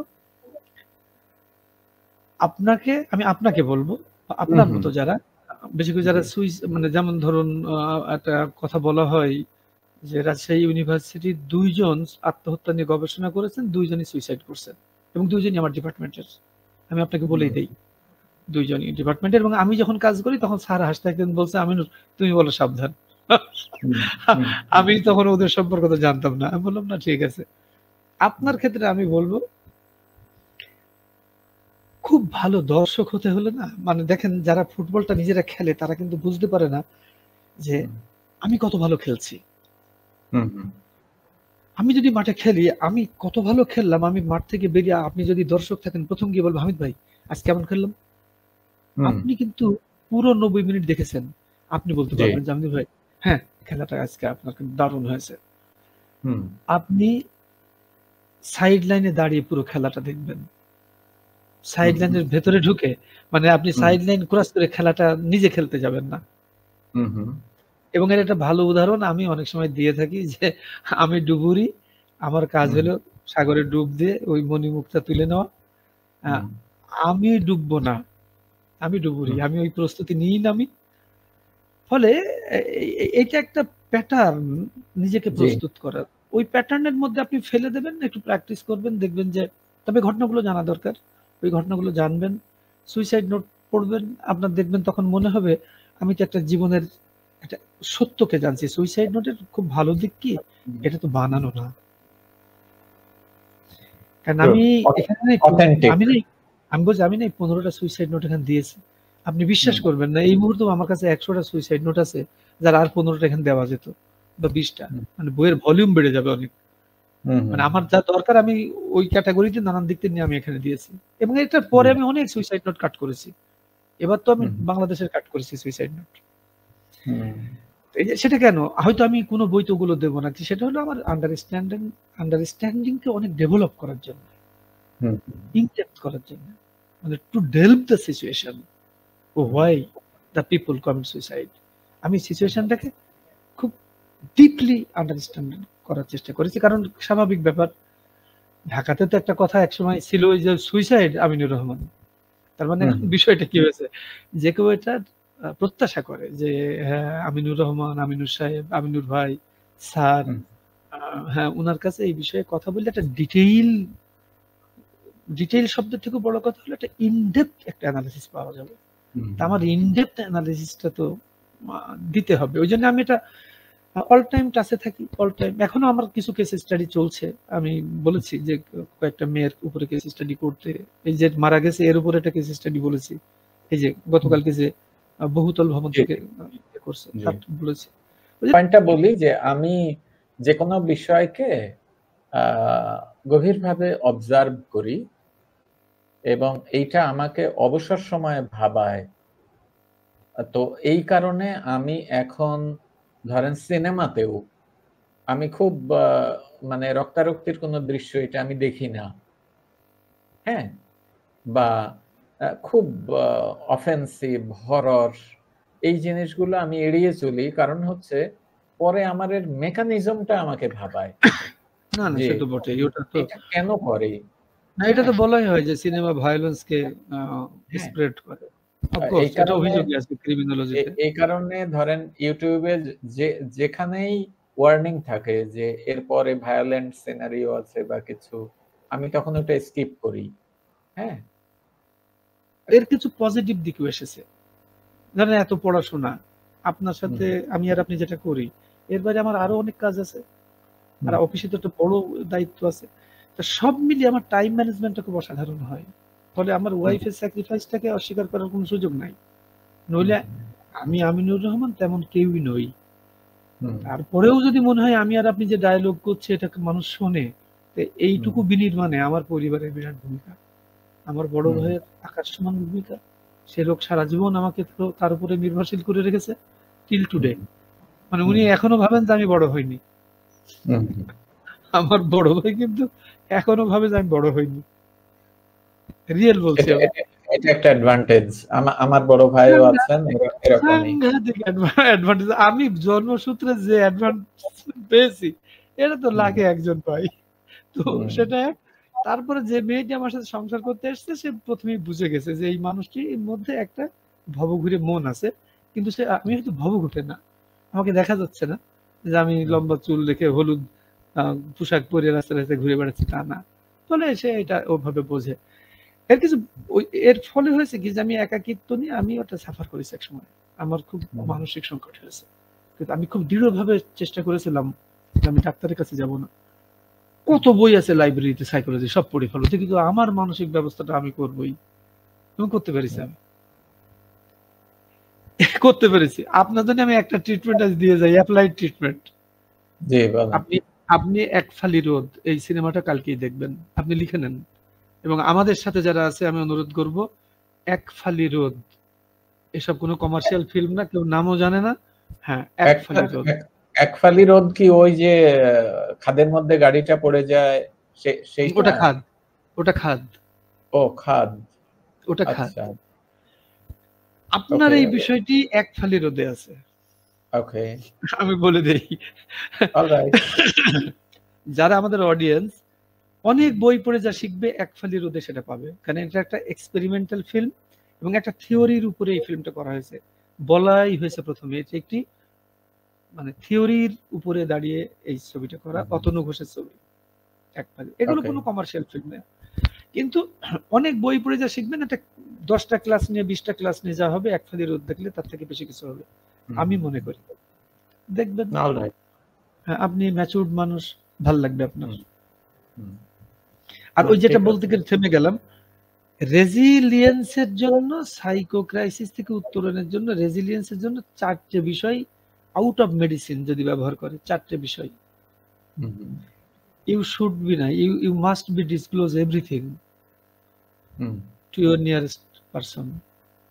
হাজব্যান্ড ওয়াইফ নাও হতে পারে, নাও হতে পারে। এটা করতেই হবে, আপনার নিয়ারেস্ট পারসনের কাছে আপনি সব ডিসক্লোজ করবেন, মনের মধ্যে রাখবেন না। এইটা একটা করতে হবে। Secondly, you try to write down everything in diary. Diary practice কিন্তু বিরাট ব্যাপার। কারণ আমার বই একজন আমেরিকান মেয়ে, স্ট্যানলি ইঙ্গেলবার্ড, তার কিন্তু একটা দীর্ঘ তাল লেখা আছে আমার এই বইয়ে। স্ট্যানলি ইঙ্গেলবার্ড, সে সুইসাইড করতে গেছিল, তারপরে সে কিন্তু সেন্স হারিয়ে ফেলে, এই বরফের মধ্যে পড়ে যায়। সামহাউ ইউনিভার্সিটি কর্তৃপক্ষ দেখে ফেলে রাত্রে, তাকে তুলে আনে, তারপর সে বেঁচে যায়। এবং এই মুহূর্তে সে পৃথিবীর বৃহত্তম কাউন্সিলিং, টেলিফোনিক সুইসাইড কাউন্সিলিং এর সে হলো কর্তা। মেয়ে কিন্তু সে সেই কাউন্সিলিং দেয় আমেরিকাতে, তার সবথেকে বড় প্রতিষ্ঠান সামারাটন। স্ট্যানলি ইঙ্গেলবার্ড, আমি স্ট্যানলি ইংগেলবার্ডের পুরো বিষয়টি আমি আমার এই বইয়ে দিয়েছিলাম, ওই কারণে অনেক খেটেছিলাম, আমি অনুবাদ করেছি, আমি সেভাবে দিয়েছিলাম। এটা হলো সেকেন্ড বিষয়। আর থার্ড হলো, কেউ যদি মনে করে যে আসলে আমি নিজেকে আর নিজের মধ্যে রাখতে পারছি না, তো should have the responsibility to communicate with any real professional of suicide dealing. ভেগে ভরে গেছে, কিন্তু আমি বলে দিই অনেকে রাগ করবে, ভেগে ভরে গেছে। মানে ওই যে সেশন ভাগ করা, আমি যে ওই মেয়েকে ধরছিলাম আকাঙ্ক্ষাকে যে আপনি সেশন ভাগ করবেন, আপনি কার কয়টা সেশন দেবেন আমার বোঝান। তো যাই হোক আর কি, কথায় কথায় অনেক কিছু এসেছে। আমরা মনে করি যে এ ধরনের কর্মকাণ্ডে লিপ্ত হতে নেই, জীবন অনেক সুন্দর। এবং কেউ যদি ফ্যামিলি লাইফও মনে করে যে আমি আমার পার্টনারের সাথে আমার ভালো লাগছে না, এবং আমরা যদি উচ্চশিক্ষিত হই, তাহলে সেটা বন্ধুত্বপূর্ণভাবেই সেটা সমাপ্ত হতে পারে।